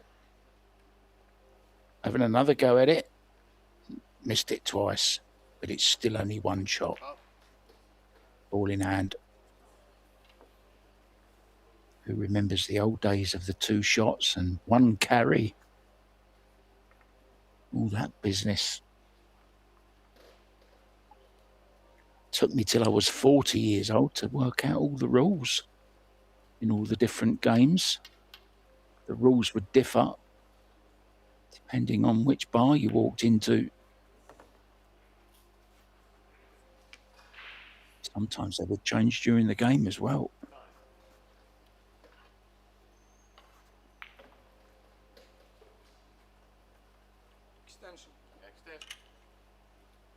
Yeah, that 9 and the 7. In a previous rack, they were in similar position, weren't they?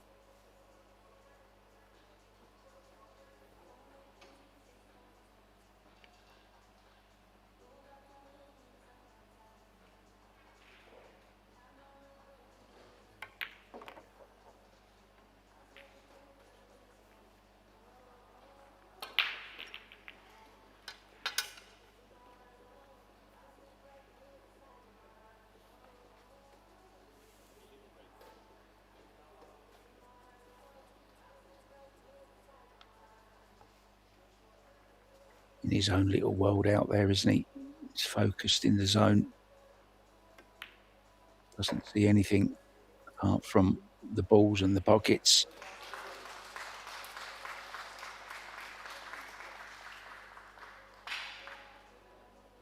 So this 9 to put it back to 5-3.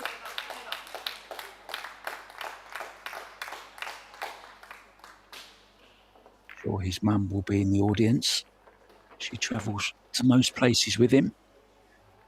I actually met Max in Morocco, of all places, where he was playing the Hayball tournament.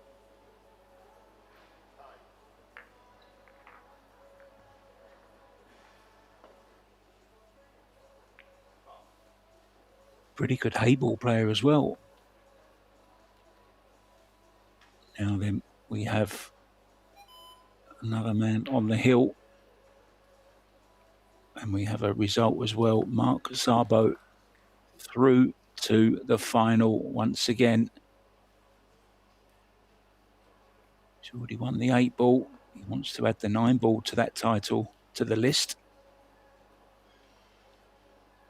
On the hill, Martin Rosa over Idis Gashi, maybe That last match against Revo Mimre took it all out of the Kosovan. 7-2 down. And Rochelle Emfoy 3-1 down.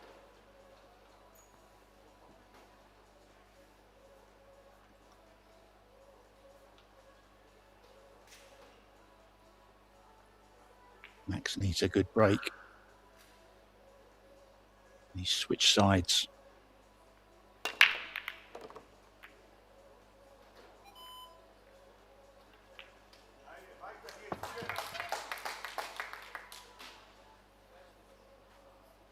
Yeah, 2 balls down, 1 across the head string.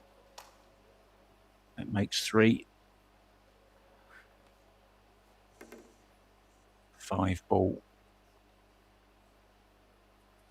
It's the only slight problem, but the good news is the 4 is very close. Maybe could play a little bump into the 9 when playing the 4. It's 3 shots away yet, though. He's got to contend with this 2 and 3 first.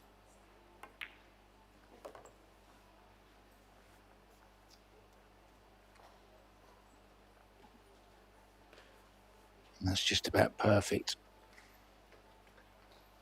And just hold the cue ball here. Give himself the angle from the 4 to go into the 9.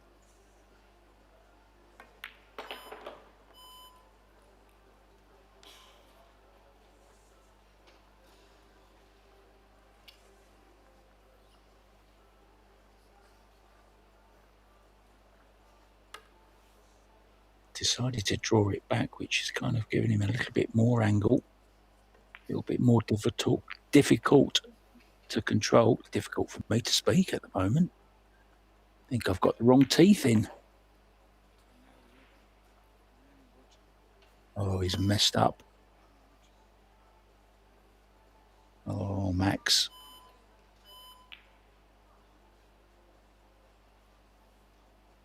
Extension. Extension.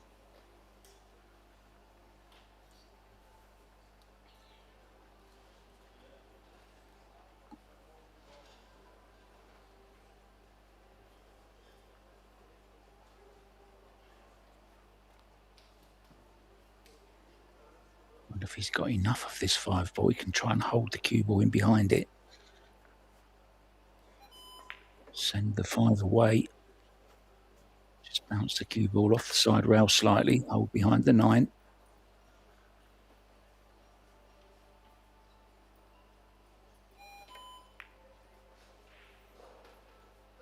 Oh, I don't know what he's played there. That's just totally wrong. Not exactly what he played there, to be honest.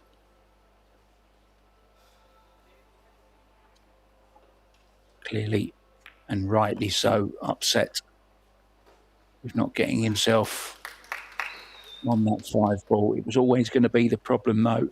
I thought when he drew back off the 4, I thought he could have just stopped the cue ball there and given himself a little bit of a better angle to draw straight into the 9.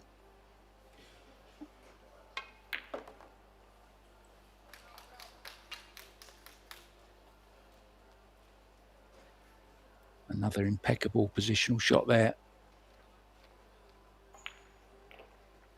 And the hill will arrive very, very soon for the young Timothy Furko from Slovakia.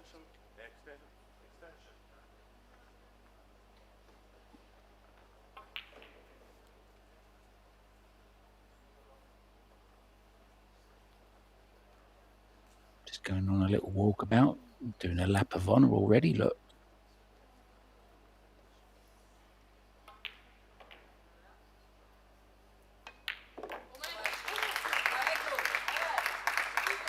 Yeah, he enjoyed that one. And he's got Matt Benko in reports of trouble now. 6-3. The maths is very straightforward. Timothy needs 1. Max needs all of them. Just hasn't been firing like he normally does. When he made the break and run, making 3 balls off the break, I thought, here we go. Here comes the comeback. Should have gone 4-3, but it didn't. Hooked himself on the 2, which was sure to be a run out.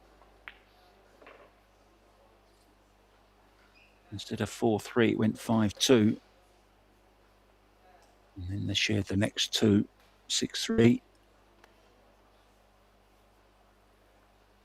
He's run out of time, Max Benko. Take nothing away, though, from this young man. He's played very, very well indeed. Started very strong. He's broken very well also.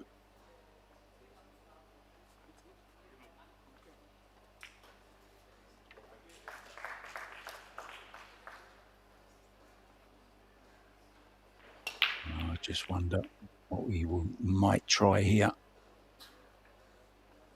Might he try the 9 ball? Max doesn't want to look. He's got nothing else. I mean, he's got a safety, of course. But he's also got a chance at winning the match here and getting himself a place in the final.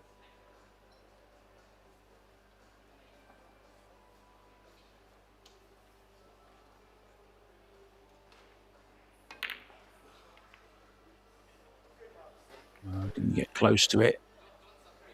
Now then,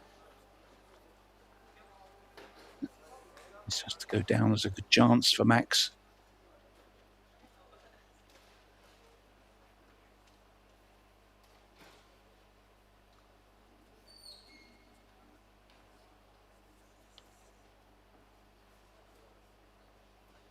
Yeah, 4 and 5 might be a problem. That's why he's gone into them, but that wasn't the time to do it, I don't think. Yeah, shake of the head, but I thought that was a very, very risky shot.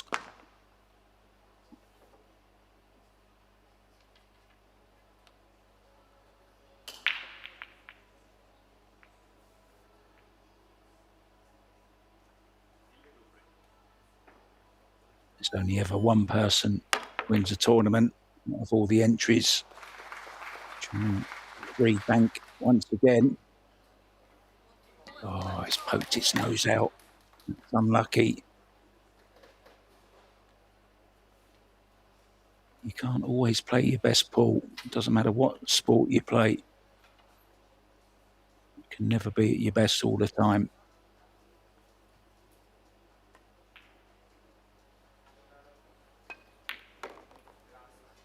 This young man has played some really, really top-class pool today. And in my eyes, deserves to be in the final. Which incidentally, guys, coming up at 12:15.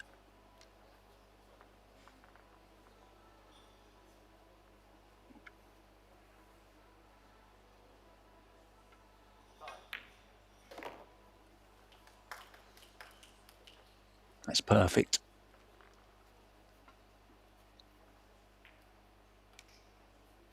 Three pots away from the final.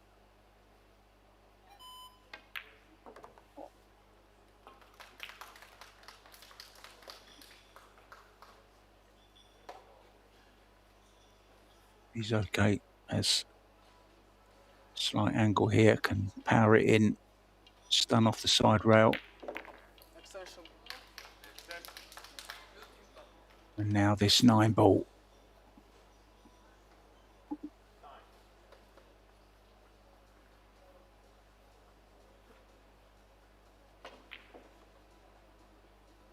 And we do know already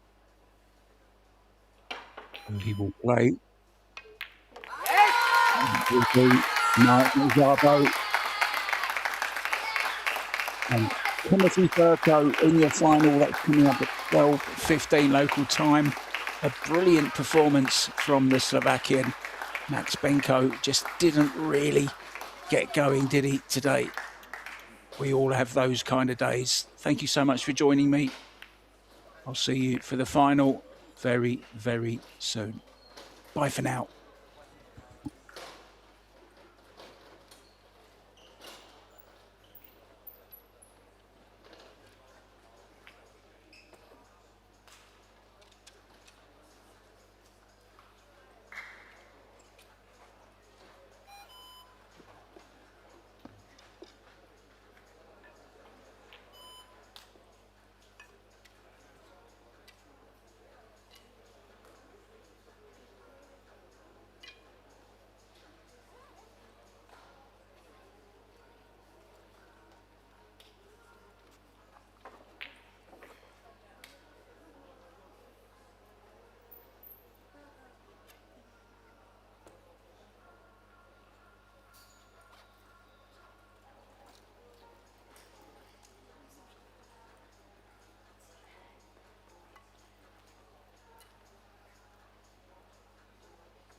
when he starts calling out the table number 2, you can just remove this, put it back.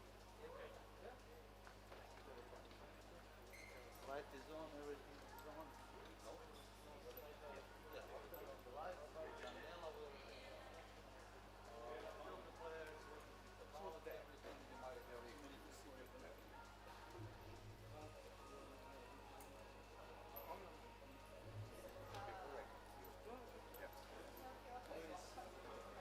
Timothy, he's there, yes.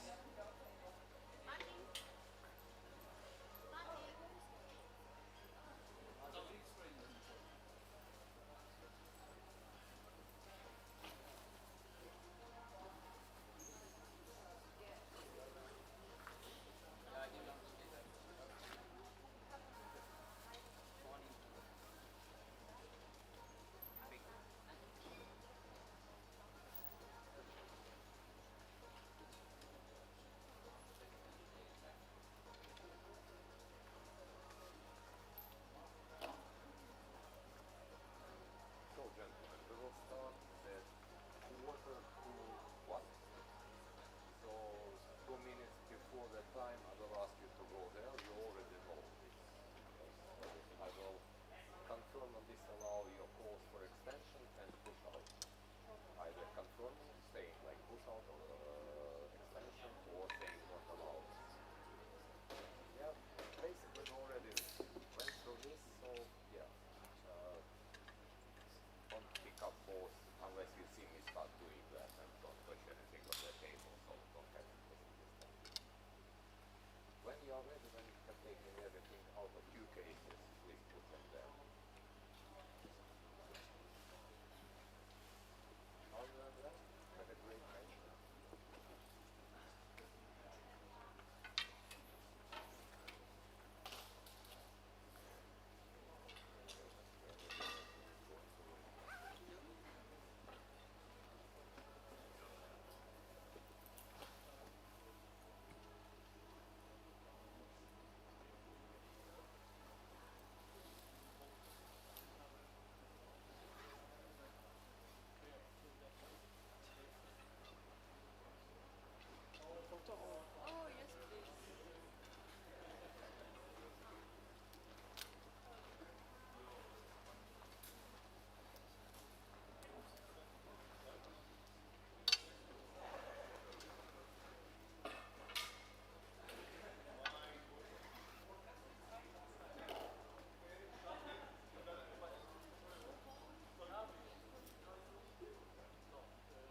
Good afternoon and welcome back to the Therme Olimia resort in Podcetrtek, Slovenia for the final round of individual championship matches at the Kamui European Youth Pool Championships, organised by the European Pocket Billiard Federation. 9-ball is the game and it's time to meet our competitors. Firstly, on table 3, it's the girls' final. So will you welcome, from the Netherlands, Iris Einberts.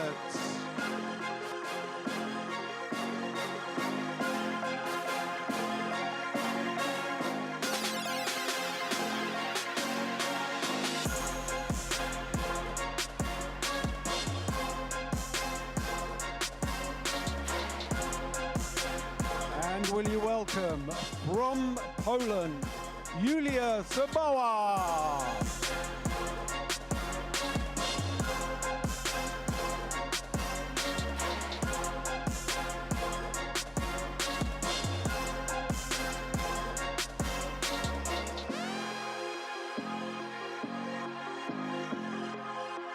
On to table 2 with the boys under 17s. It's another all-Slovakian final, so will you welcome Terme Tuhelj.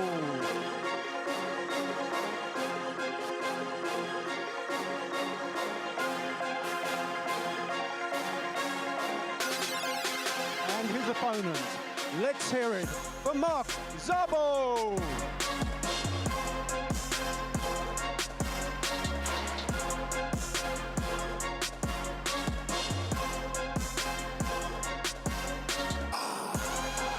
Finally, on table 1, it's the boys under 19s gold medal decider. So welcome into the arena from Sweden, Gabriel Aspholm.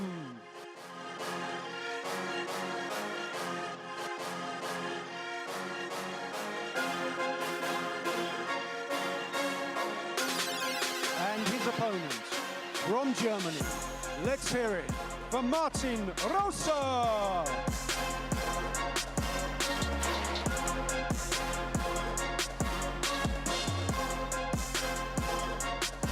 It's 9-ball and the girls race to 6, the under 17s to 7 and the under 19s to 8. And your referees in charge of the action are on table 3, Arda Ozdika, Turkish Cypriot. On table 2, Vladislav Belkovs of Latvia. And here on table 1, Eva Poskochilova of Czechia. Players, the very best of luck, and you may lag for the break. Thank you, Luke Riches, again for such a fine introduction, and welcome back everybody to the 9-ball finals of the Kamui EPBF European Pool Youth Championships. And again, I mean, you might think this is a replay of earlier this week. It is, because we do have the same final as we had in the 10-ball division. This is the under 17 9-ball, and in the 10-ball, both Timothy Furko and Mark Zabo were in the final. Timothy dominating that match. Then Zabo winning the 8-ball. So both already won a title this week, and yet they're back here for another title in the final of the 9-ball. And it's an all-Slovakian final, as I mentioned, between Timothy Furko and Mark Zabo. So interesting. I think we're going to find out who's going to be the strongest Slovakian player of the two. I mean, we'll have to find a challenge somewhere. Either way, unreal performance from both. And the funny thing is, I've never heard of either of them, but they're definitely one of the strongest players on this European Championship. Now it's a race to 7, playing 9-ball. And there's a 3-point rule in effect. The 9 is wrecked on the spot. A legal break, and a little bit fortunate to leave a hook on the 1-ball.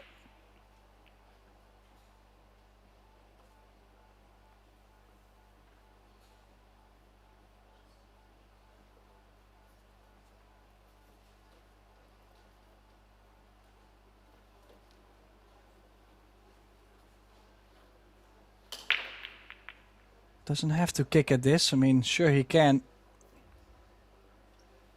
But could have also pushed out, so very aggressive. Hasn't left a shot on the one. Can he bank the one ball? And stop the cue ball behind the two?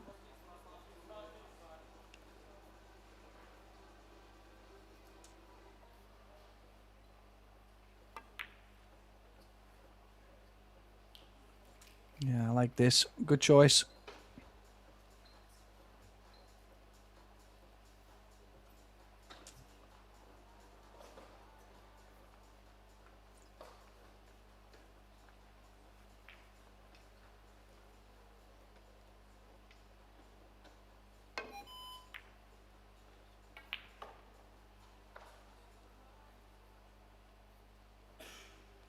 Well, he's made a hit. But he's left a shot on the one and only has to follow up for the two. 3 and the 4 on the top side of the table. 5 over the bottom left.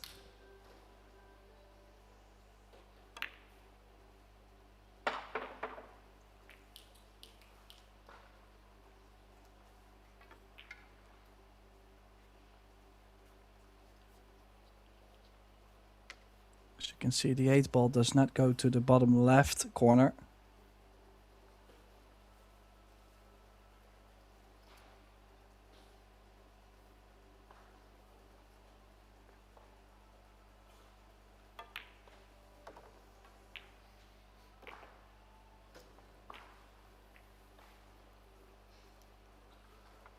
So a couple challenges.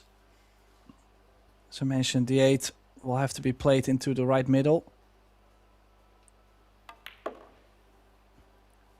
He has solved the beginning nicely.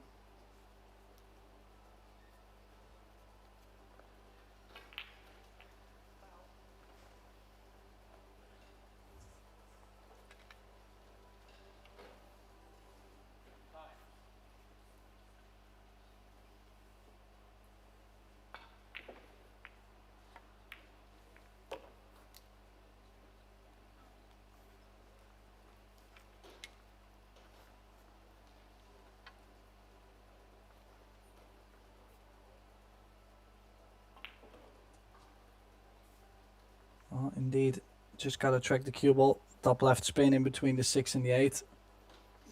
Back to the middle of the table. No, he went to go 2 rails. Could say more sensitive on the speed, but he's landed ideal. We'll have to cross over to the right long rail indeed. To go 2 rails for the 8 in the right middle.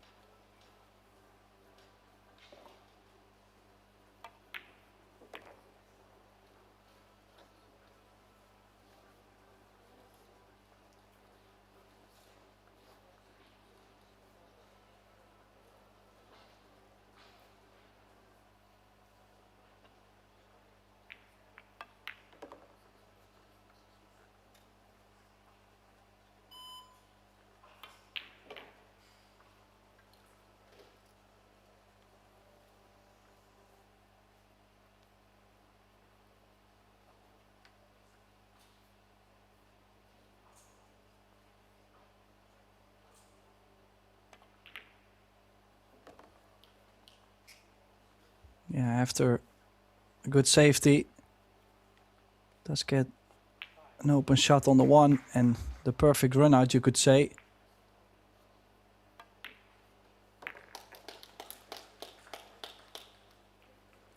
Great start. Very comfortable, this young man.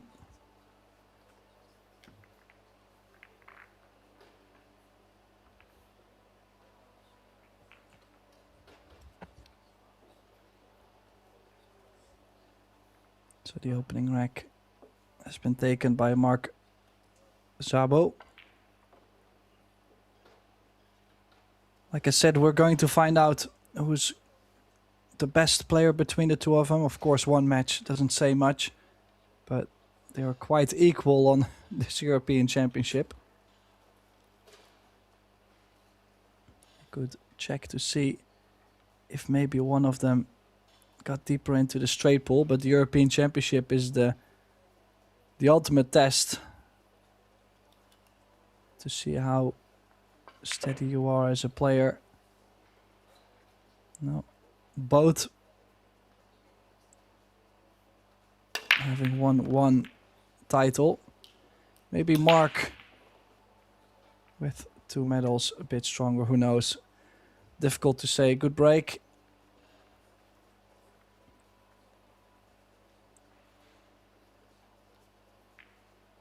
Does he go aggressive? Could draw the cue ball 2 rails back to the center of the table on the 3. Not a big fan of the cut to the middle. Yeah, just barely missed it. And what is he going to give Mark? Turned out safe.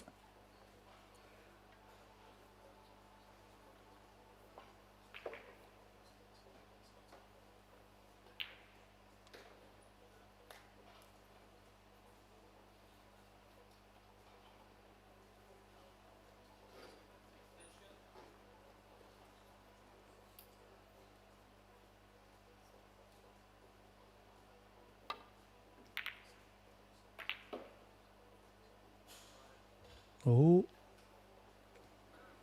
Well, that's not going to be it. So, first offensive chance for Furko.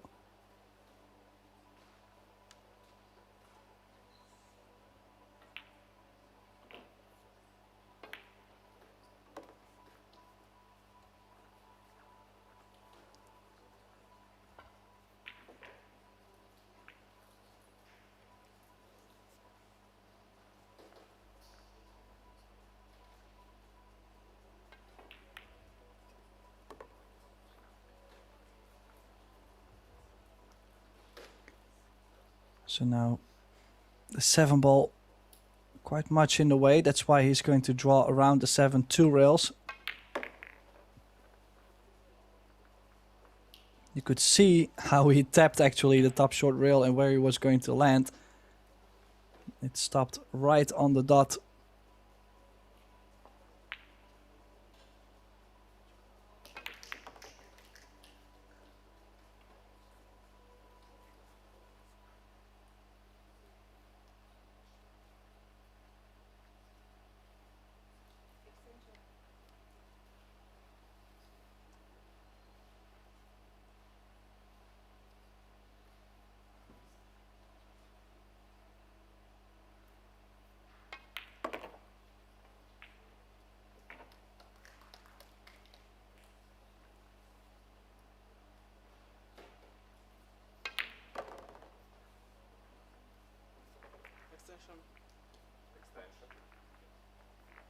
Yeah, wonderful start from both sides.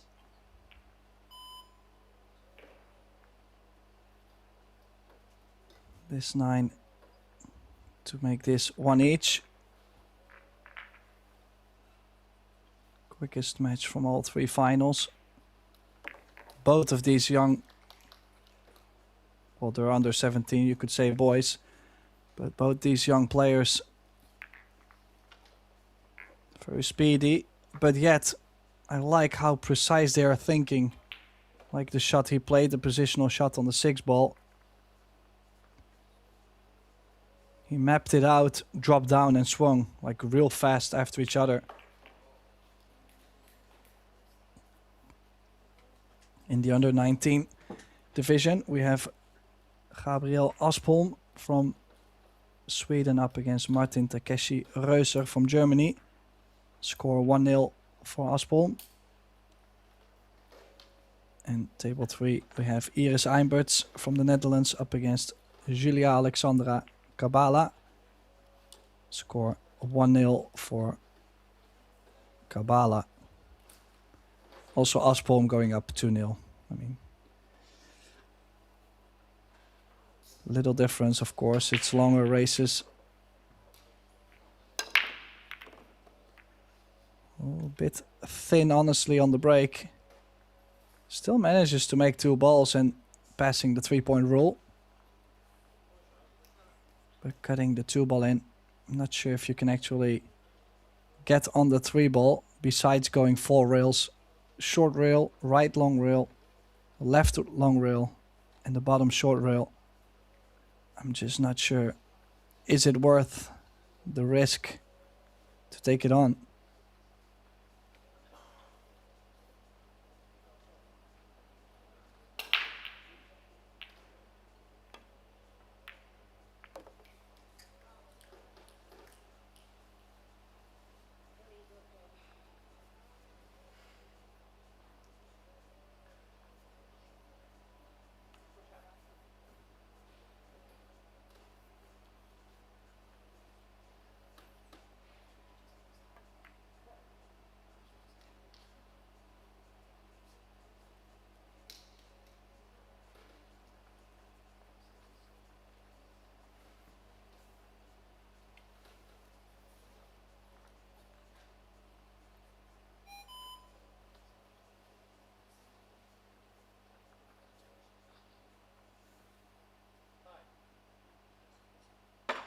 Is he going aggressive? No.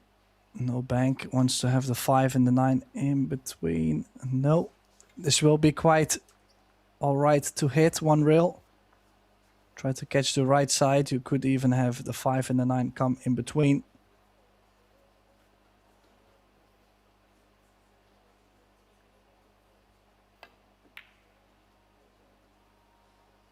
Yeah, like this. Just a hair short, thinner.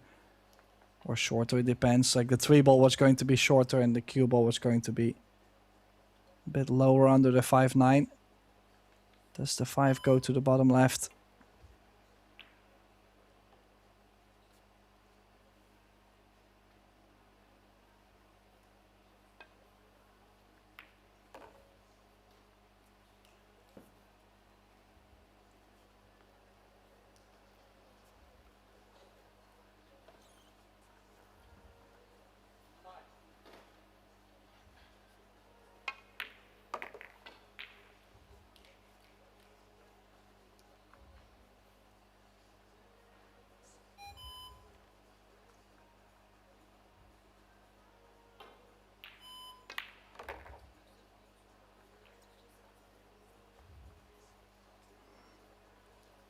Yeah, and as you can see in the open positions,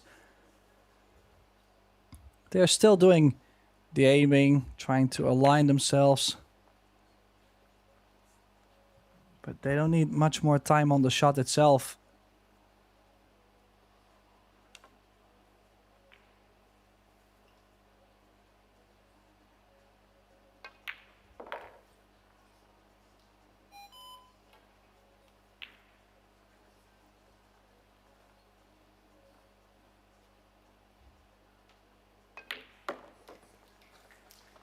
So 2-1, Furco. High quality matchup so far. The differences are small.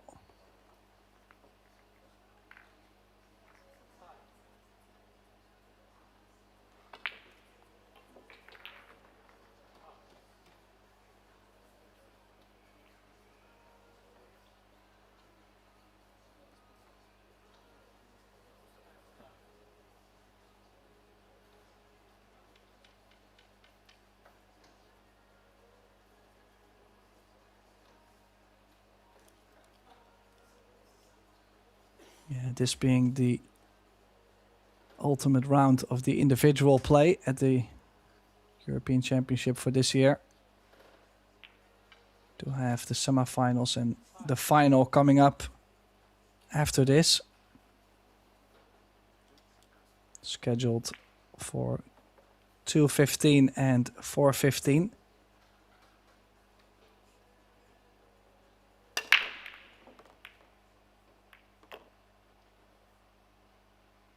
Well, does another ball make it to the kitchen?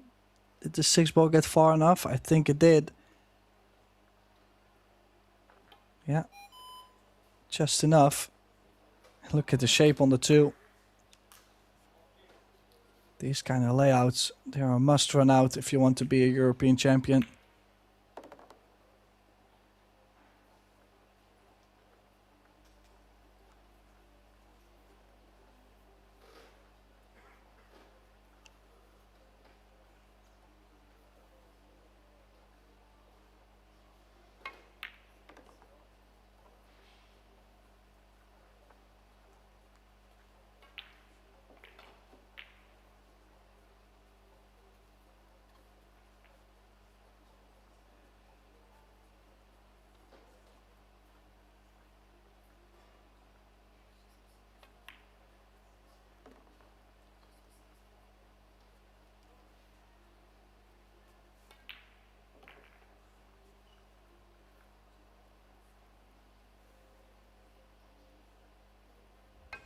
just one shot to travel.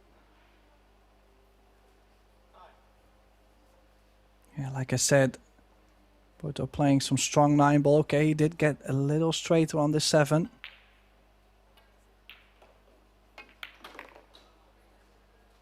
Did manage to punch somewhat of an angle out.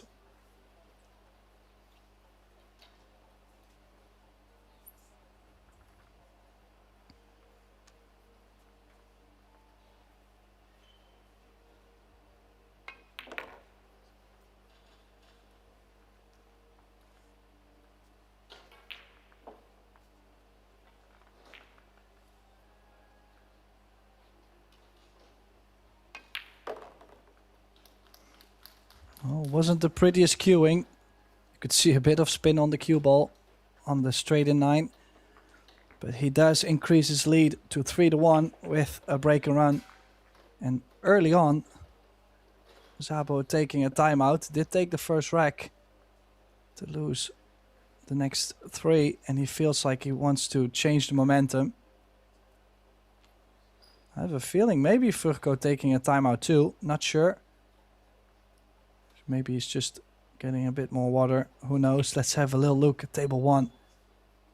Where Martin Reuser just missed the 7.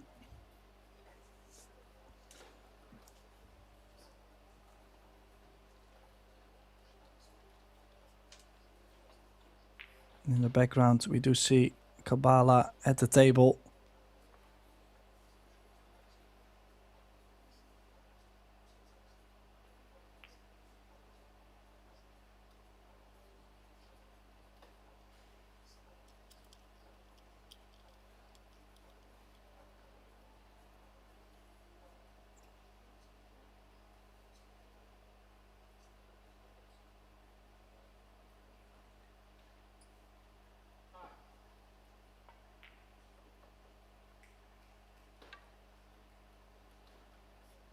Looks like he's going airborne. Does have a jump bank available.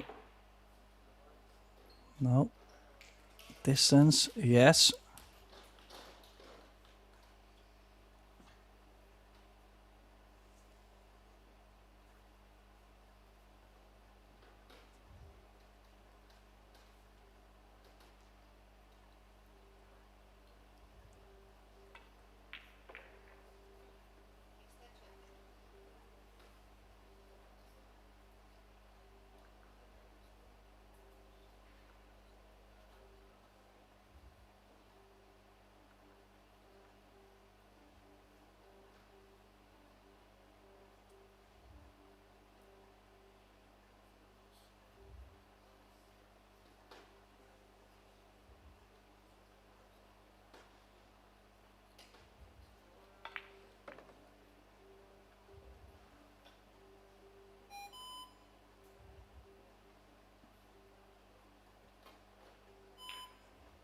Yeah, still waiting for Szabo to get back.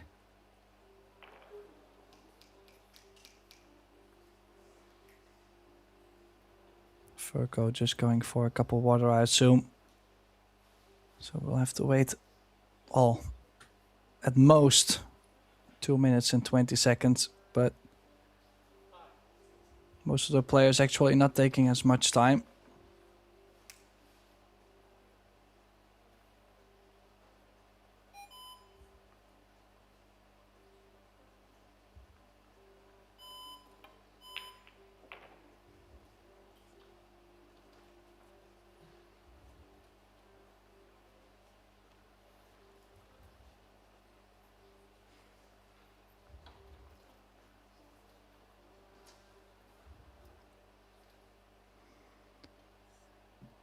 So both players back. Both players should be fresh and ready.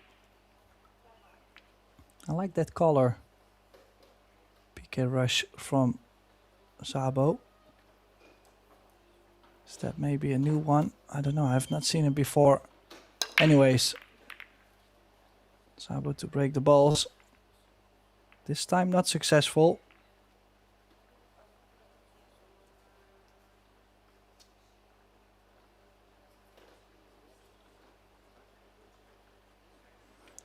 Not an easy leave. Yeah, you can play for thin contact on the 1. You could also play a push out, just tap the 4.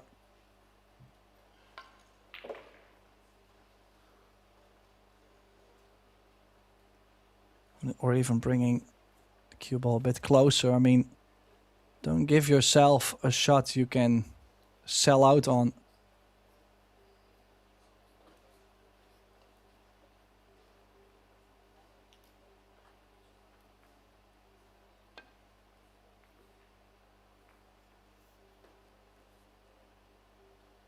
Yeah, did not have to take it on. If it was an illegal break, he could have given it back. If it was a legal break, he could have pushed out. So a mistake from Furco.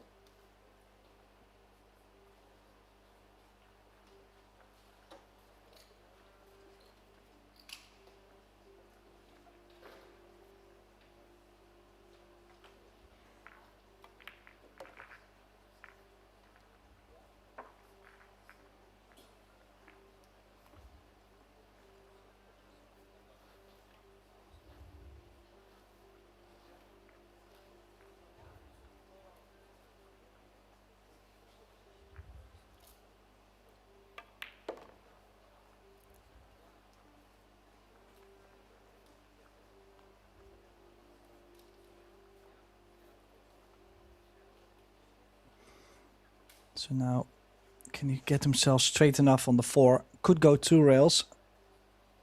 But it looks like he's going just 1 rail. Straighten on the 4 would be preferred to get the 5 into the middle. Might have to go into the short rail and out. I'm not sure if he can hold the cue ball.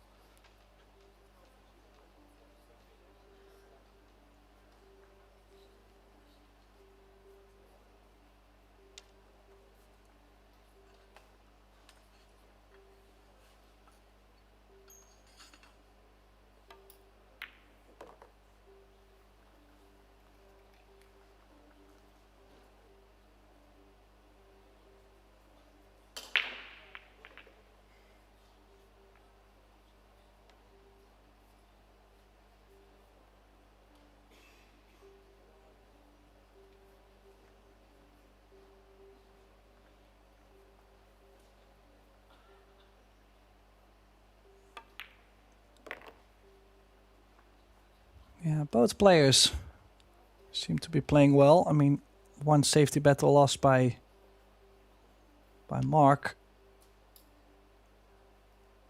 But overall, staying on the proper side of the ball. They don't really run into the trouble. Oh, a bit straighter maybe on the 7. Can he punch an angle out?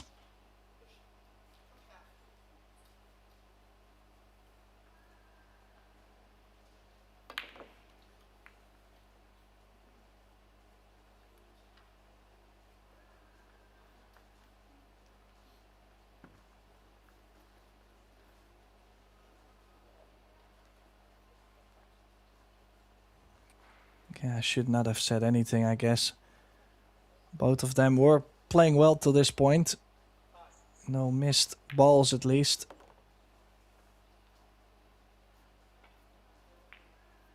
Yeah, I have to say, play started at 8:30 this morning. So, imagine if you had to play back-to-back to back. Can understand you're a bit low on energy.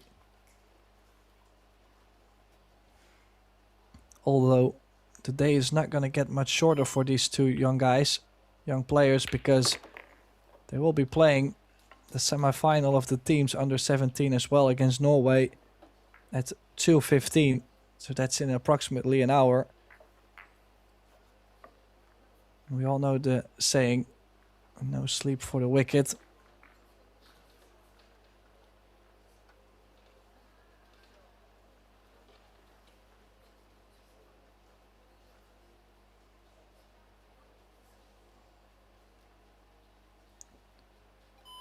Currently, so 4-1 for Timothy Furco, 3-0 for Gabriel Aspholm, and 2-0 for Julia Alexandra Kabala.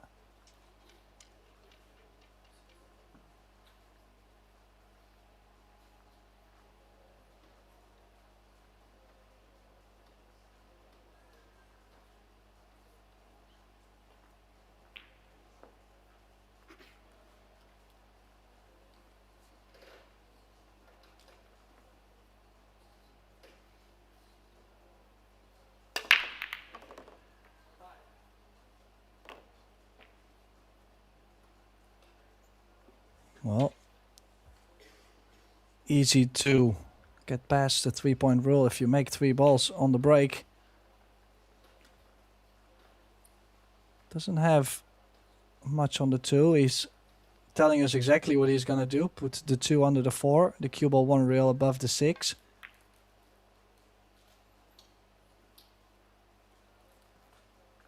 I gotta say, good try.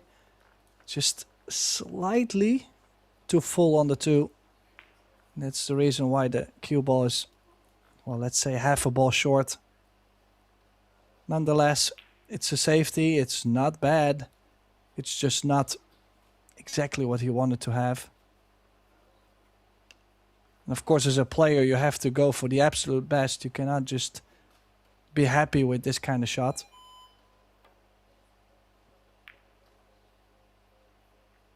Oh. Yeah, I think this might be a good return.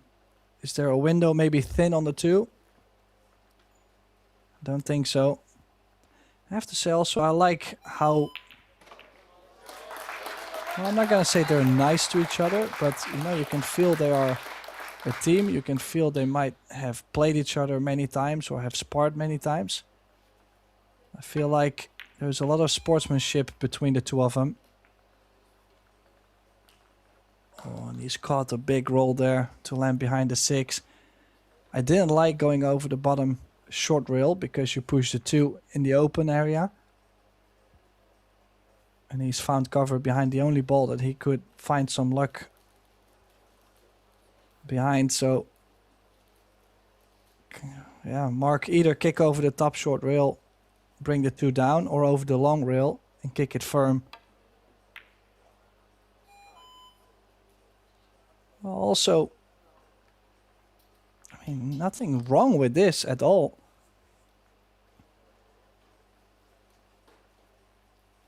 So, splitting the balls. The opposite sides, 2 on the left, cue ball on the right. If you are looking to be a better player, these are the shots you have to master, and especially if you can get the ball in between over and over. I do like the jump bank though. It's laying quite well. You can bring the cue ball back to the bottom short rail.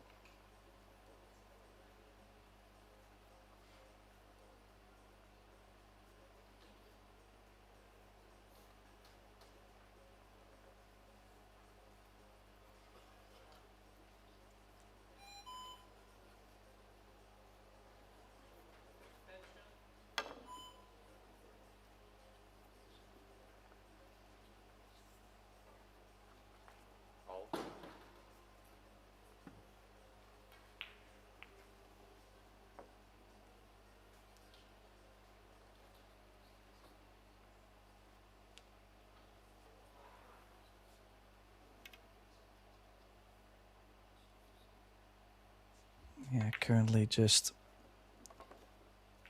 one-way traffic.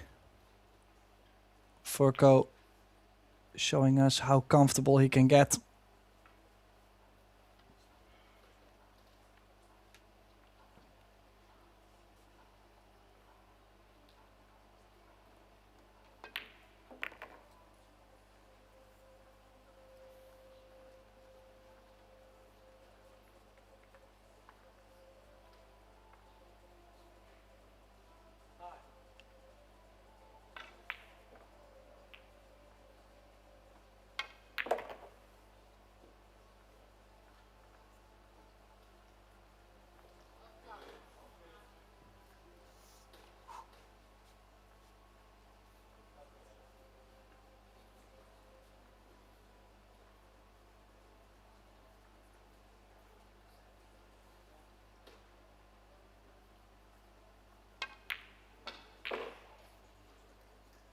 Well, surprising miss. He's put himself too long and too much angle on the 6. Did he get second prize again? It looks like he did. Wow. Mark might be able to play real thin on the 6.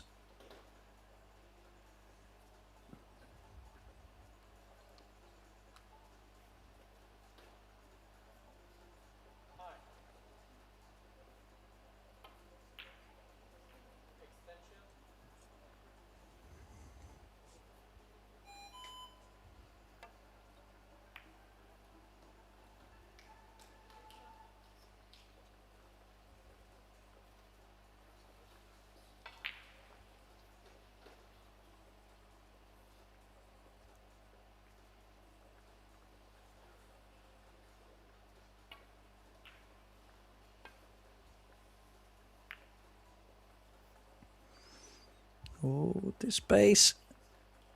Did he at least cover the right side of the 6? I think he might.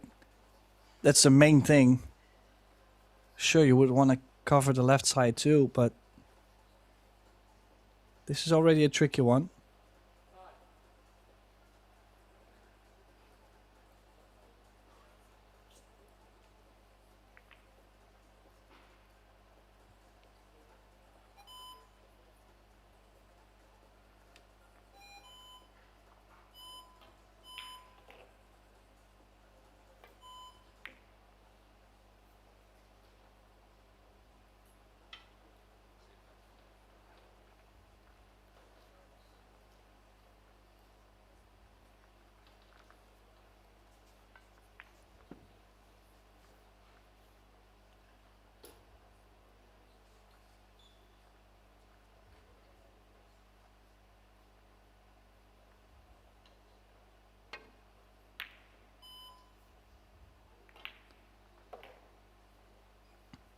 Well, another miss. Like I said, it was a bit of one-way traffic for Furco. But kinda hit the brick.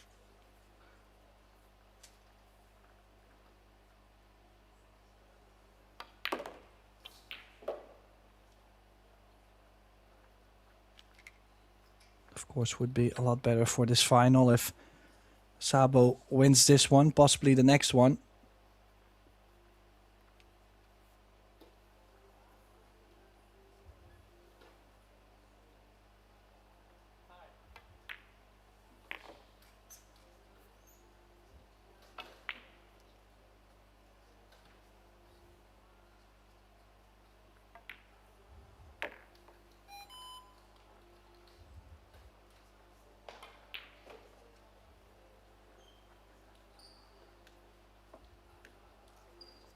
So the 6th rack going to Sabo. Pulling one back, does have the break. Needs to hit a gear to turn things around. In the meantime, Aspholm 3-1 up. Reuser pulling one back. Table 3 still 2-0 for Polish Kabala.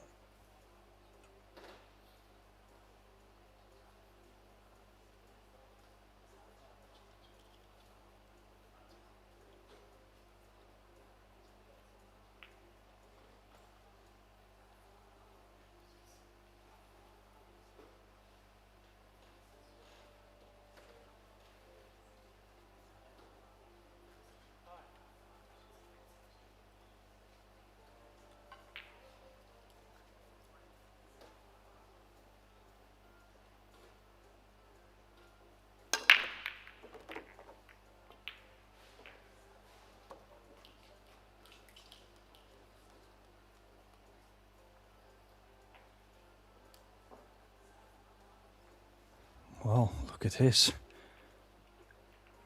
Kind of unlucky if you consider he's made 4 balls. Has to start with this cut. I think he could be able to draw low right spin off the 9, off the left long rail, back to the middle of the table.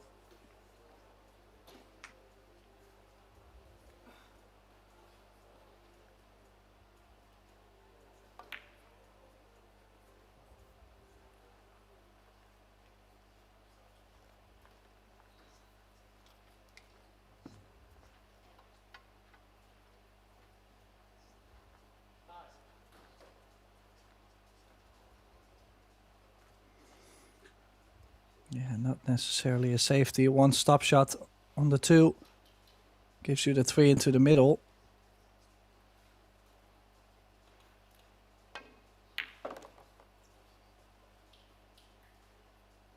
Well, didn't even fancy the stop shot. Chose to do a bit more. Nice thing is, if you play this with top spin, you can float the cue ball towards the short side of the 5. The 3 ball is nice pocket speed.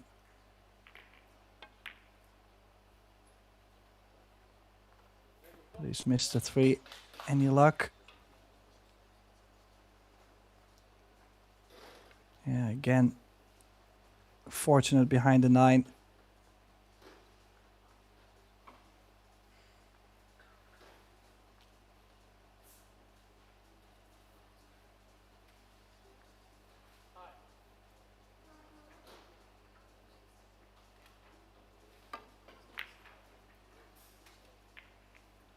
Oh, hoopla. Flukes it into the corner, but look at the cue ball. Not a coincidence. Can now float forward, 6 in the middle for 4-3. That would be Furco's mistake. 2 racks in a row.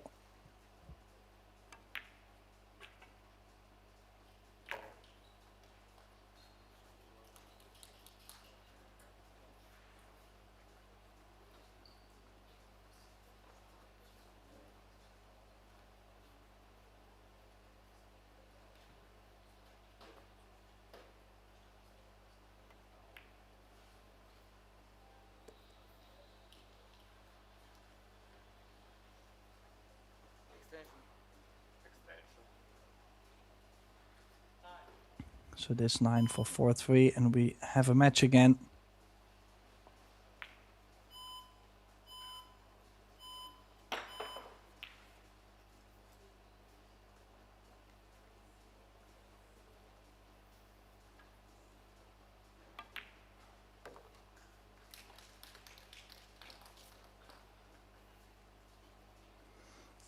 So now Szabo pulling back, 4-3.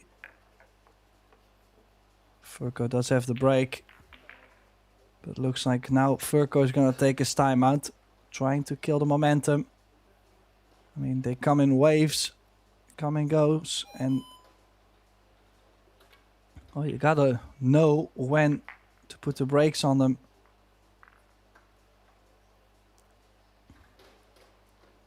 In the meantime, Aspholm, who's now at the table, 4-1 up in the final against Martin Takeshi Reuser.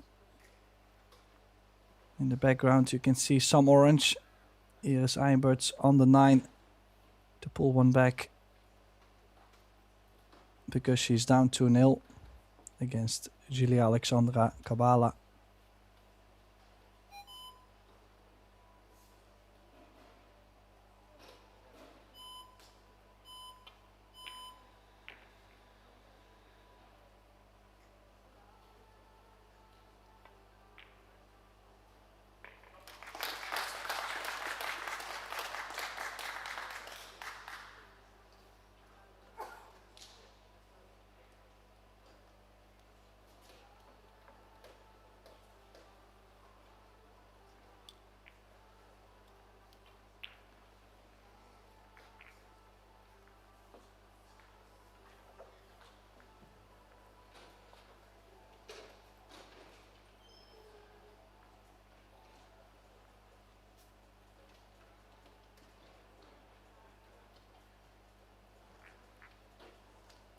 Yeah, Aspholm still at the table, so possibly 5-1 in the making.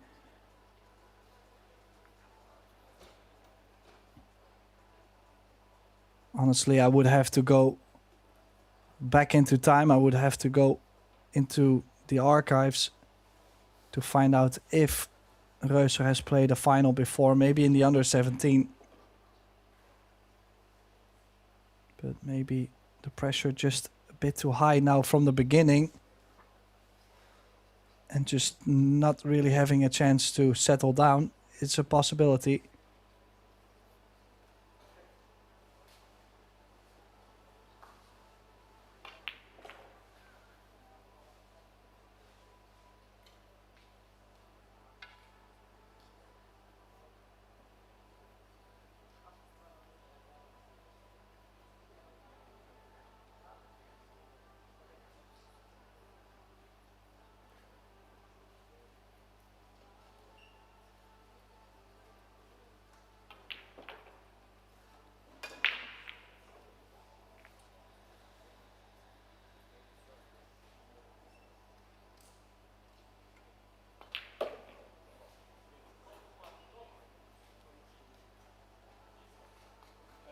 Yeah, so Aspholm now 5-1 up. while we are waiting for Furko to come back from his timeout. The German in a rough position.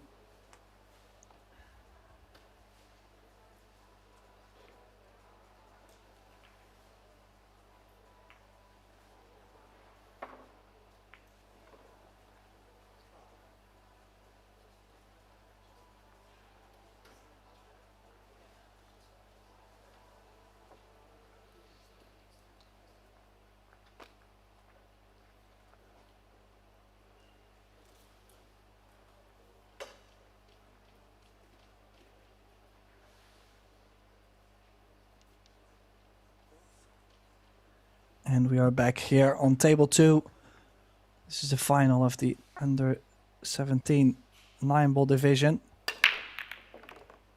Furko taking his time out, but this time only 2 balls dropping and not a third passing the kitchen line. So this is an illegal break. Szabo does have the chance to either give it back or play it himself. Well, I can imagine he would love to play this. Just awkward cueing over the 5. Might have to elevate a lot and try to... I probably would like to play a stop shot. I'm gonna try. Because if you float it in, the 3 ball is just as difficult.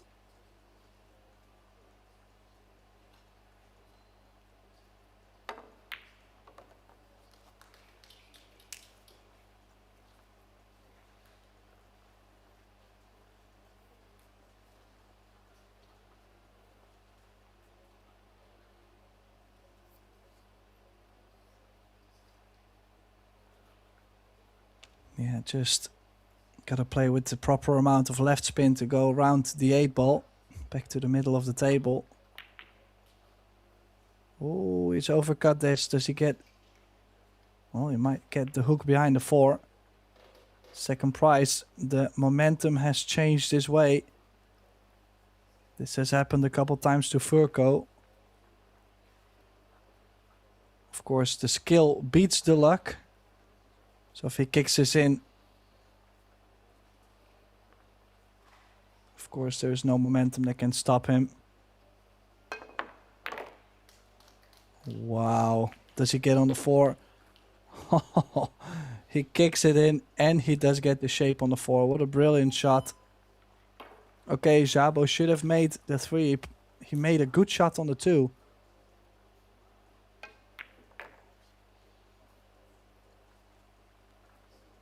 And again, this pace, just perfect.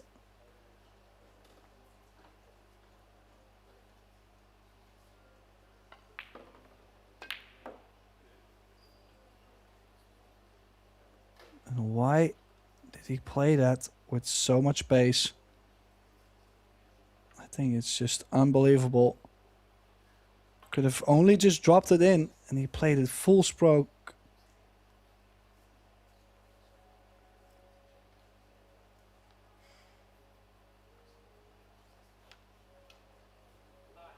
Unbelievable. And 1 bank. Oh. Yeah, it was laying straight. He did cut it a little bit. I mean, if you're a Furko, you should be very happy to even get back to the table.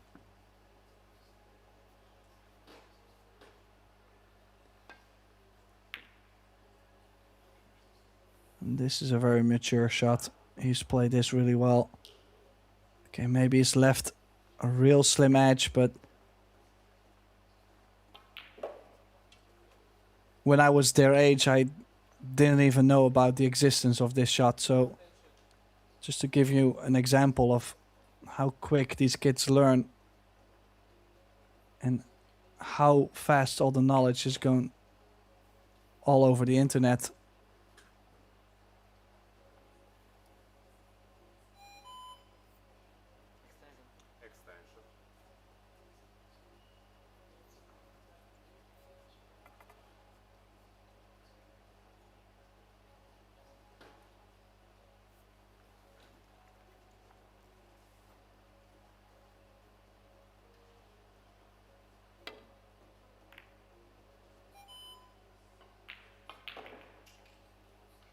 Well, it's a long one, but it's another chance for Furco. This is definitely one you would want to hit maybe a little thicker to take some pace off the cue ball. So I wouldn't be surprised if he misses this on the thick side. And he has missed it on the thick side. What does he leave? I mean, at this stage, both players just kind of praying for the 5 ball not to stay over the pocket.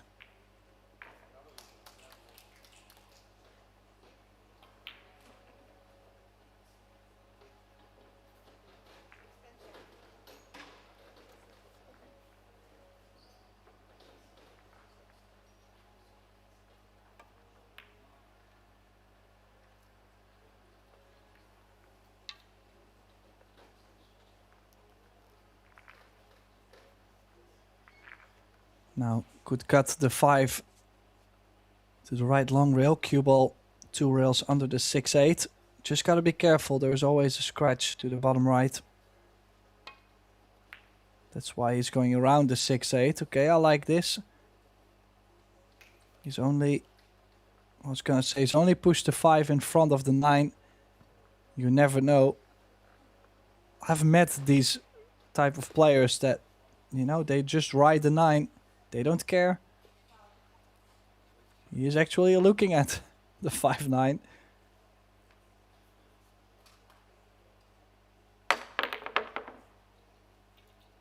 It's close. Does he have a second prize?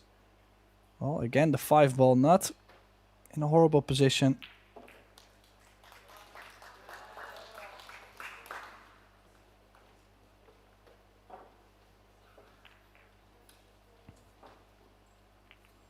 Is he going for the bank? I think he might. He just went for the bank. Wow, nice shot there. Cue ball on the rail though, so this 6 ball being tricky. I think if he makes a 6, he might be able to just nick a little piece of the 8 in front of the corner. But he's overcut the 6 and the instant gift. Definitely a shot you see most of the people miss on the short rail.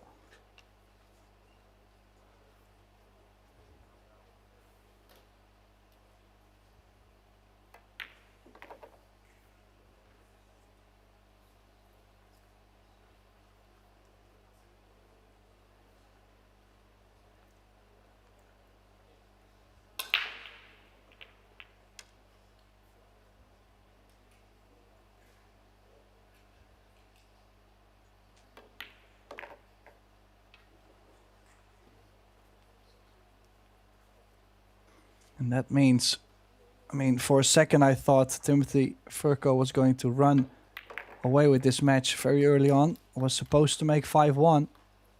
And we're now tied at 4. No timeouts left. It's just a race to 3 to call yourself the European 9-ball champion under 17.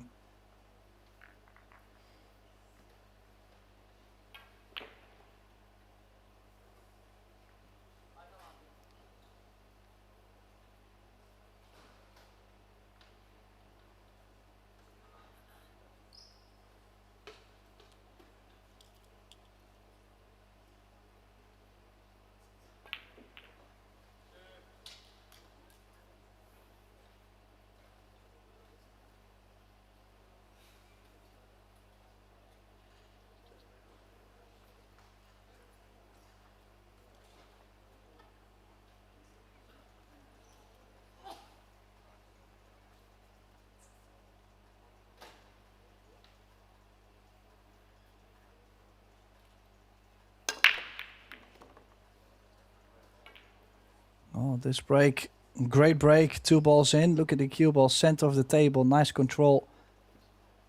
Passing the 3-point rule. No future on the 2 ball though. And I actually don't think he has enough on the 2 to play safe, so might have to push cue ball to the top left of the table.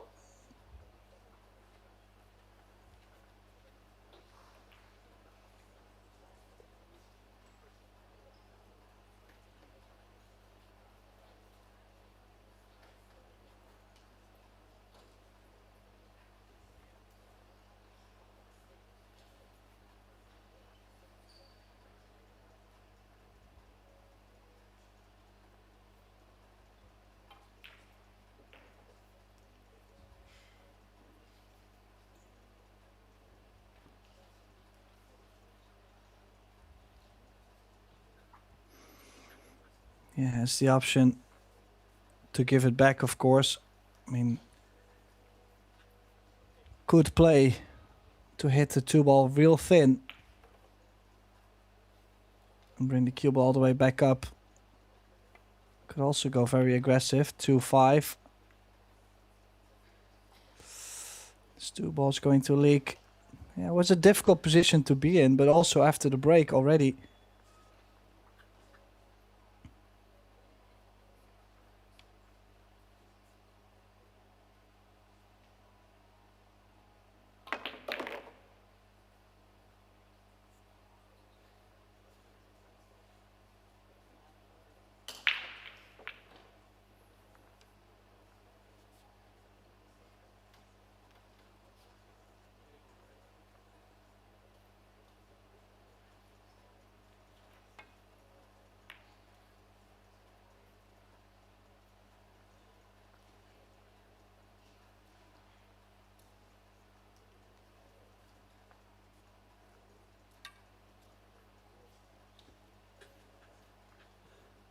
Well, of course, we could expect this match to go tighter towards the end. Both of them are going to realize how close they are to a second title.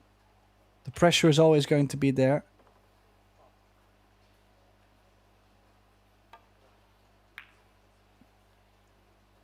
Oh, the 3 is going to stay over the corner. I think it might be just safe enough.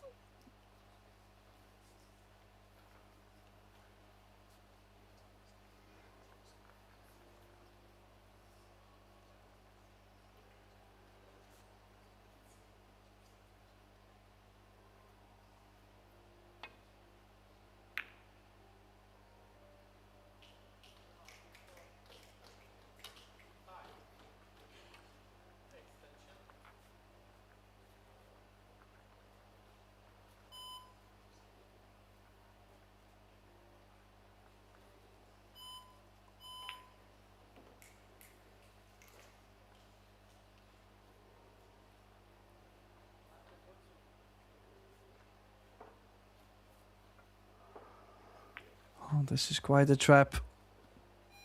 Gotta say, quite impressive how he's found the cue ball under the 9. There's a lot of space around the 3 to not make a hit, but it's got something of a hit and a shot on the 3 ball. Doesn't have to do much with the cue ball.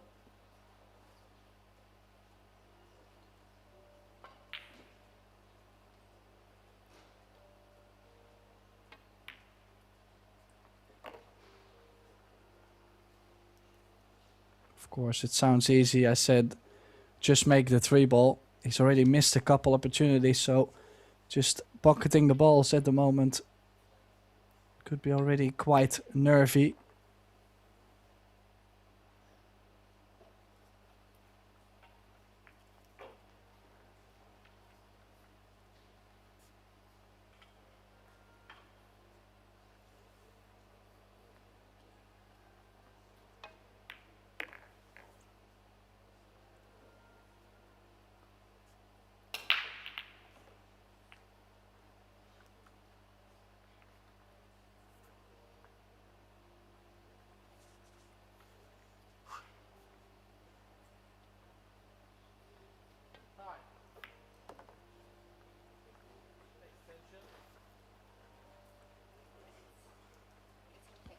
Well, could choose to run into the 9. Just make the 8.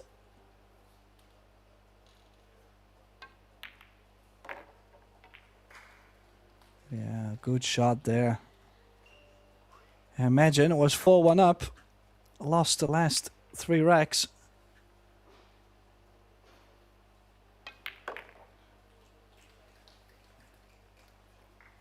Takes the lead back 5-4.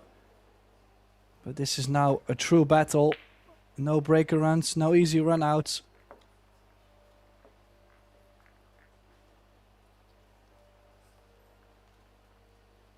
On table 1, Gabriel Asprom 6-2 up against Reuser. On table 3, Julia Alexandra Kabbalah 3-1 up against Eimbuts.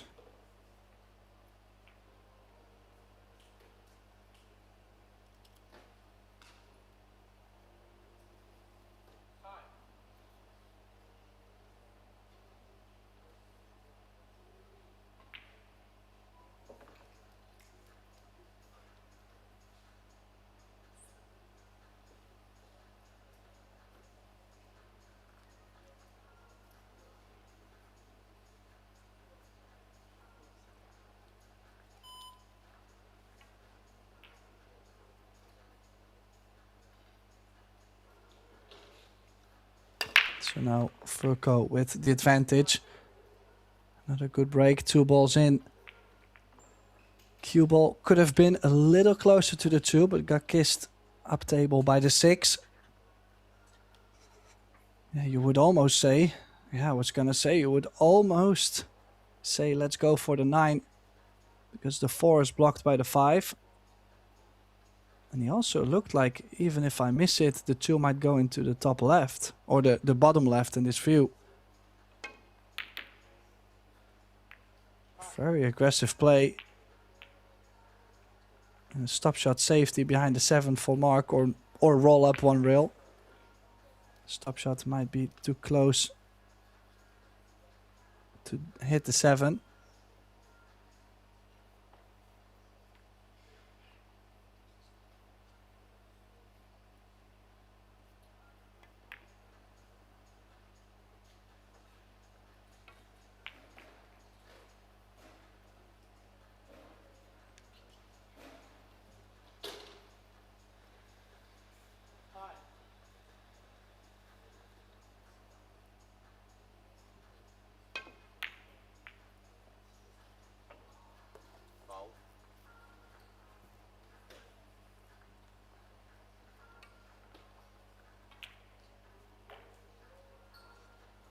Well, with ball in hand, this rack gets a lot easier. Easier to play yourself a nice position nearby the 4 for a 4-5 combination.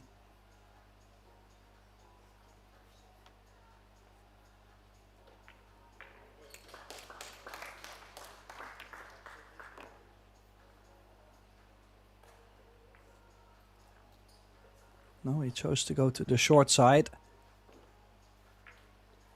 Okay. He does get on the short side, but this I can imagine could be a scary shot. Supposed to make it. 5 into the corner, 6 into the middle. Automatically travel over for the 7. And then the 8 in the opposite middle. I mean, should be nice, but the 4, how often do I see people miss that 4 ball?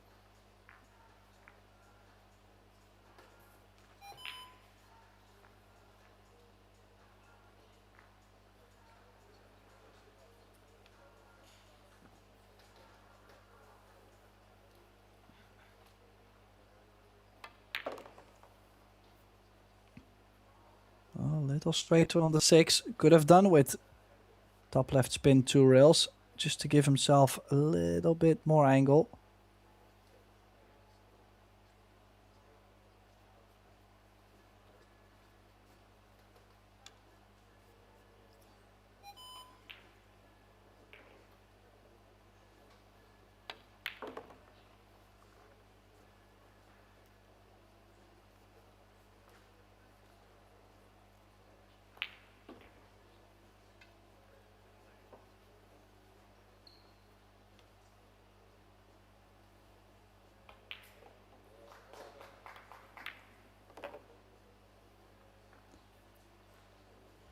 Yeah, another match. You could say another match made to go hill-hill. I mean, this would be the 3rd match in a row for me, which would have gone all the way to the end. Or maybe not all the way to the end, but I've had 8-7, 8-6. And now it's 5 each in a race of 7. So my nerves are absolutely killing me at some point. Not literally, of course. But tough times from the booth. And, well, almost straight in on the 9. Still wants to get a little sip of water. Sabo now on this 9. to make this 5 each. And the battle of the Slovakians is not gonna stop soon.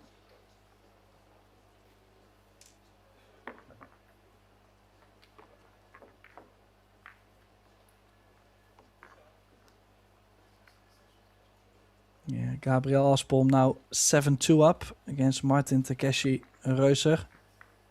And Julia Alexandra Kabala 4-1 up against Iris Einberts.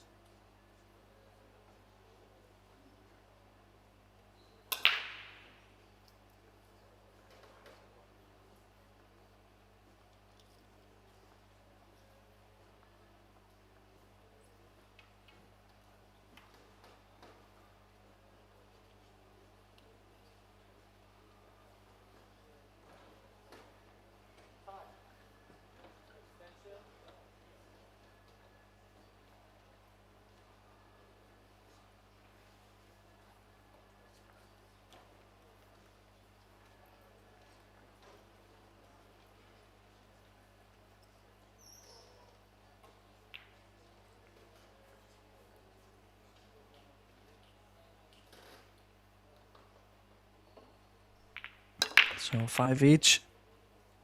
Sabo to break the balls. This time has come up dry. Has he given up something on this one? I would say no. Unless Furco goes very aggressive for the bank. And shape on the 2.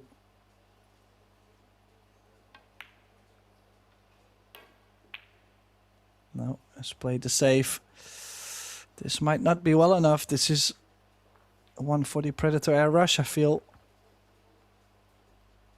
Make the 1. Could run softly into the 2.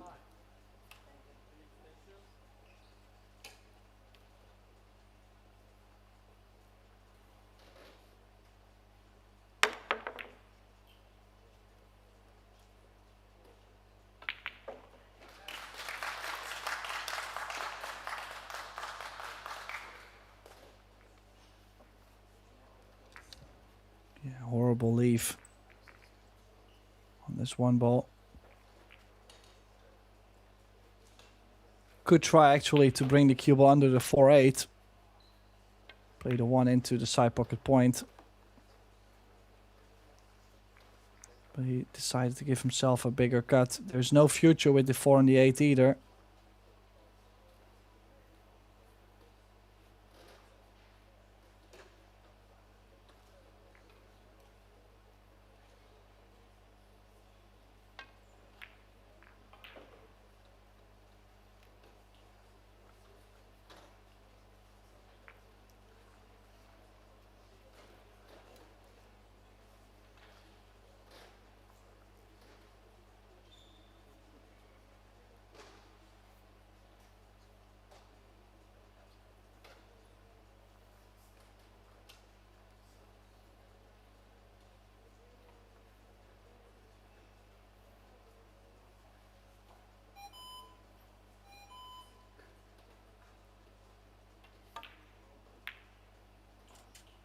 Nice kick and stick, but the 2 stays available. Like I said, this rack is going to take quite a while until the 4 actually opens up. But it makes no sense to go into the 4 and the 8 right now. You might scratch into the bottom right. That's why he's played safe, at least to develop the 2 balls.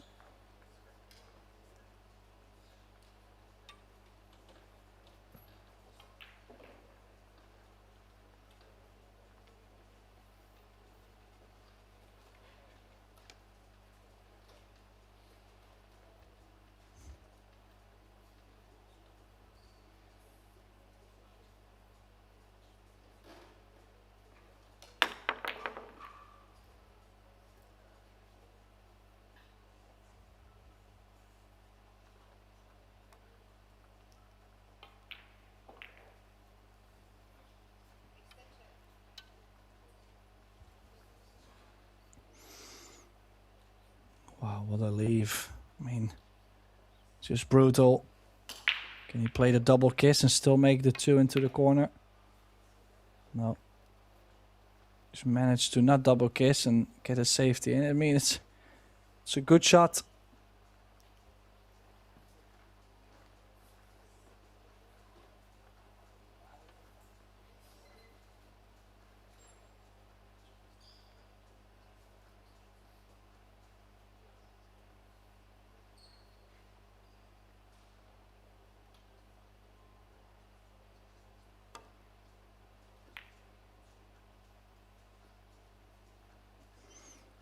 And this probably the best opportunity in this rack. Also being a major opportunity to get on the hill first. So we might see some more nerves. We might not see this go out.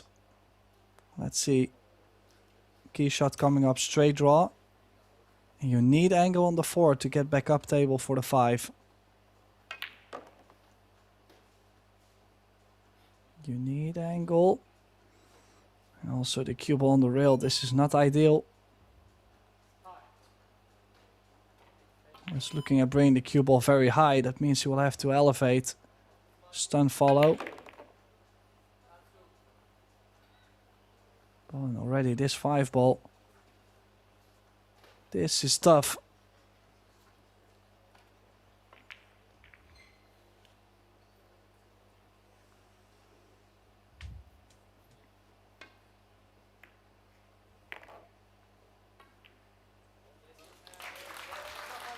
And he's not gonna land on the 6.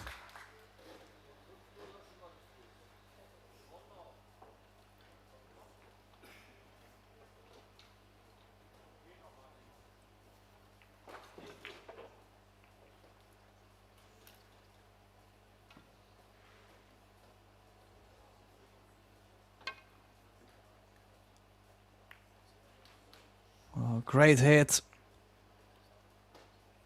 Could say it deserves more. On the other side, he had his chance to close his rack out and get on the hill first.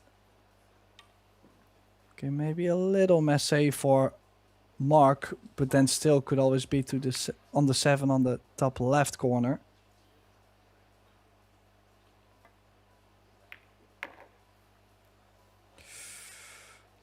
Well, not much easier. This is tough. Needs to draw back at least a diamond to get something reasonable on the 8.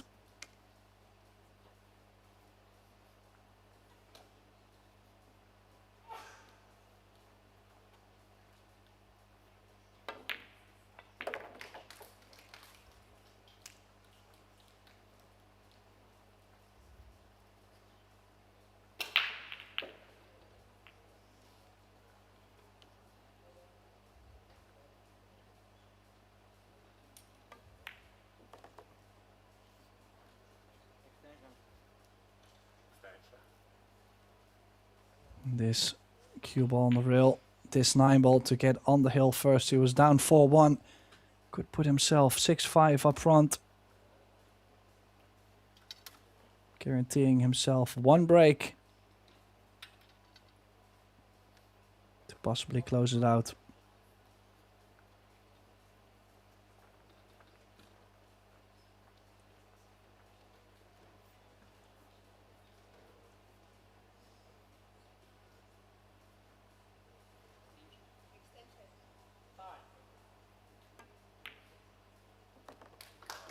Yeah, nice and clean.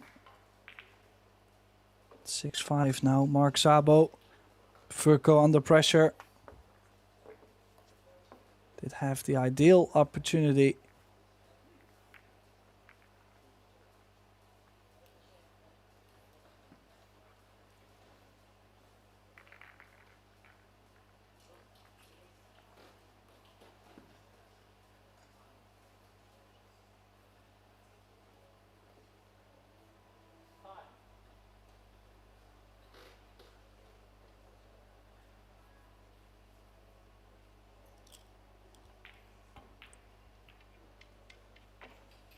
Gabriel Aspelm now 7-3 up and on the hill. Was on the hill earlier, so we're gonna see a little bit of a struggle from Reuser. Maybe he can win a couple to make things tight on table 1, who knows. for now. Timothy Furco to break the balls. Needs a successful break, needs a run out. Makes 1, 2 balls into the kitchen. He gets a shot. This is a must run out if he wants to think about the title at least. Would have to pop the cue ball off the rail for the 3 into the top left. If you get straight on it, you can stop the cue ball, have an angle on the 4 to go up table for the 5. But there is some traveling to be done. Especially if you look 4 to the 5 and then the 7 to the 8. Oh, why did he draw back? It's already a little bit more difficult.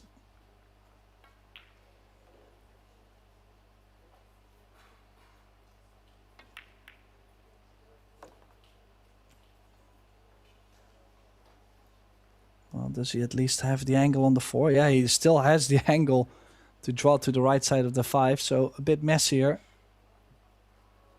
But still a possibility.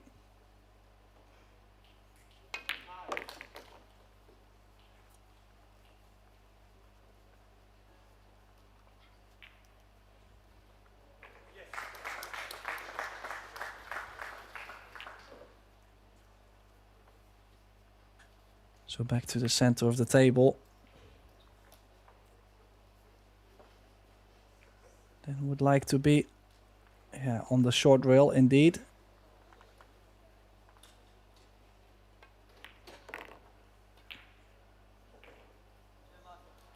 Yeah, like I said, we're not going to be able to make 2:15 for the team semi-final. So it will be pushed a little bit. Oh, gotta watch the scratch. Gotta watch the scratch. Oh, why would he have played it that way? Wow, what a mistake and what a chance for Szabo to close it out. I mean, you know, playing at the low right, you know the danger is there to scratch into the corner.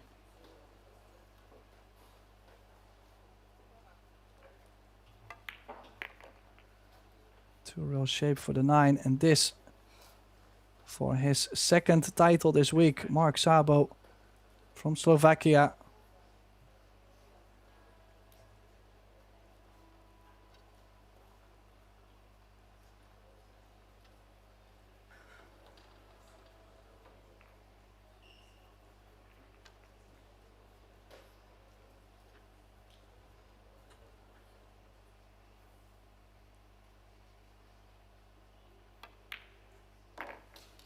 Yeah, does make the 9 and takes his second European Championship title in this week. Must be a bummer for Timothy Furco, but still both players played their heart out. Congratulations to both, of course. Szabo picking up 2 titles, unbelievable. Showing that for now, he's the most successful Slovakian at the European Championship. Make sure to check out table 1 and 3. We're still live on Pro Billiard TV, and we will be back later on with the semi-final and the final of the European Team Championship. Thank you, and I'll see you in a little bit.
and gentlemen, our Kamui European Youth Under-19s 9-ball champion from Sweden, Gabriel Aspol.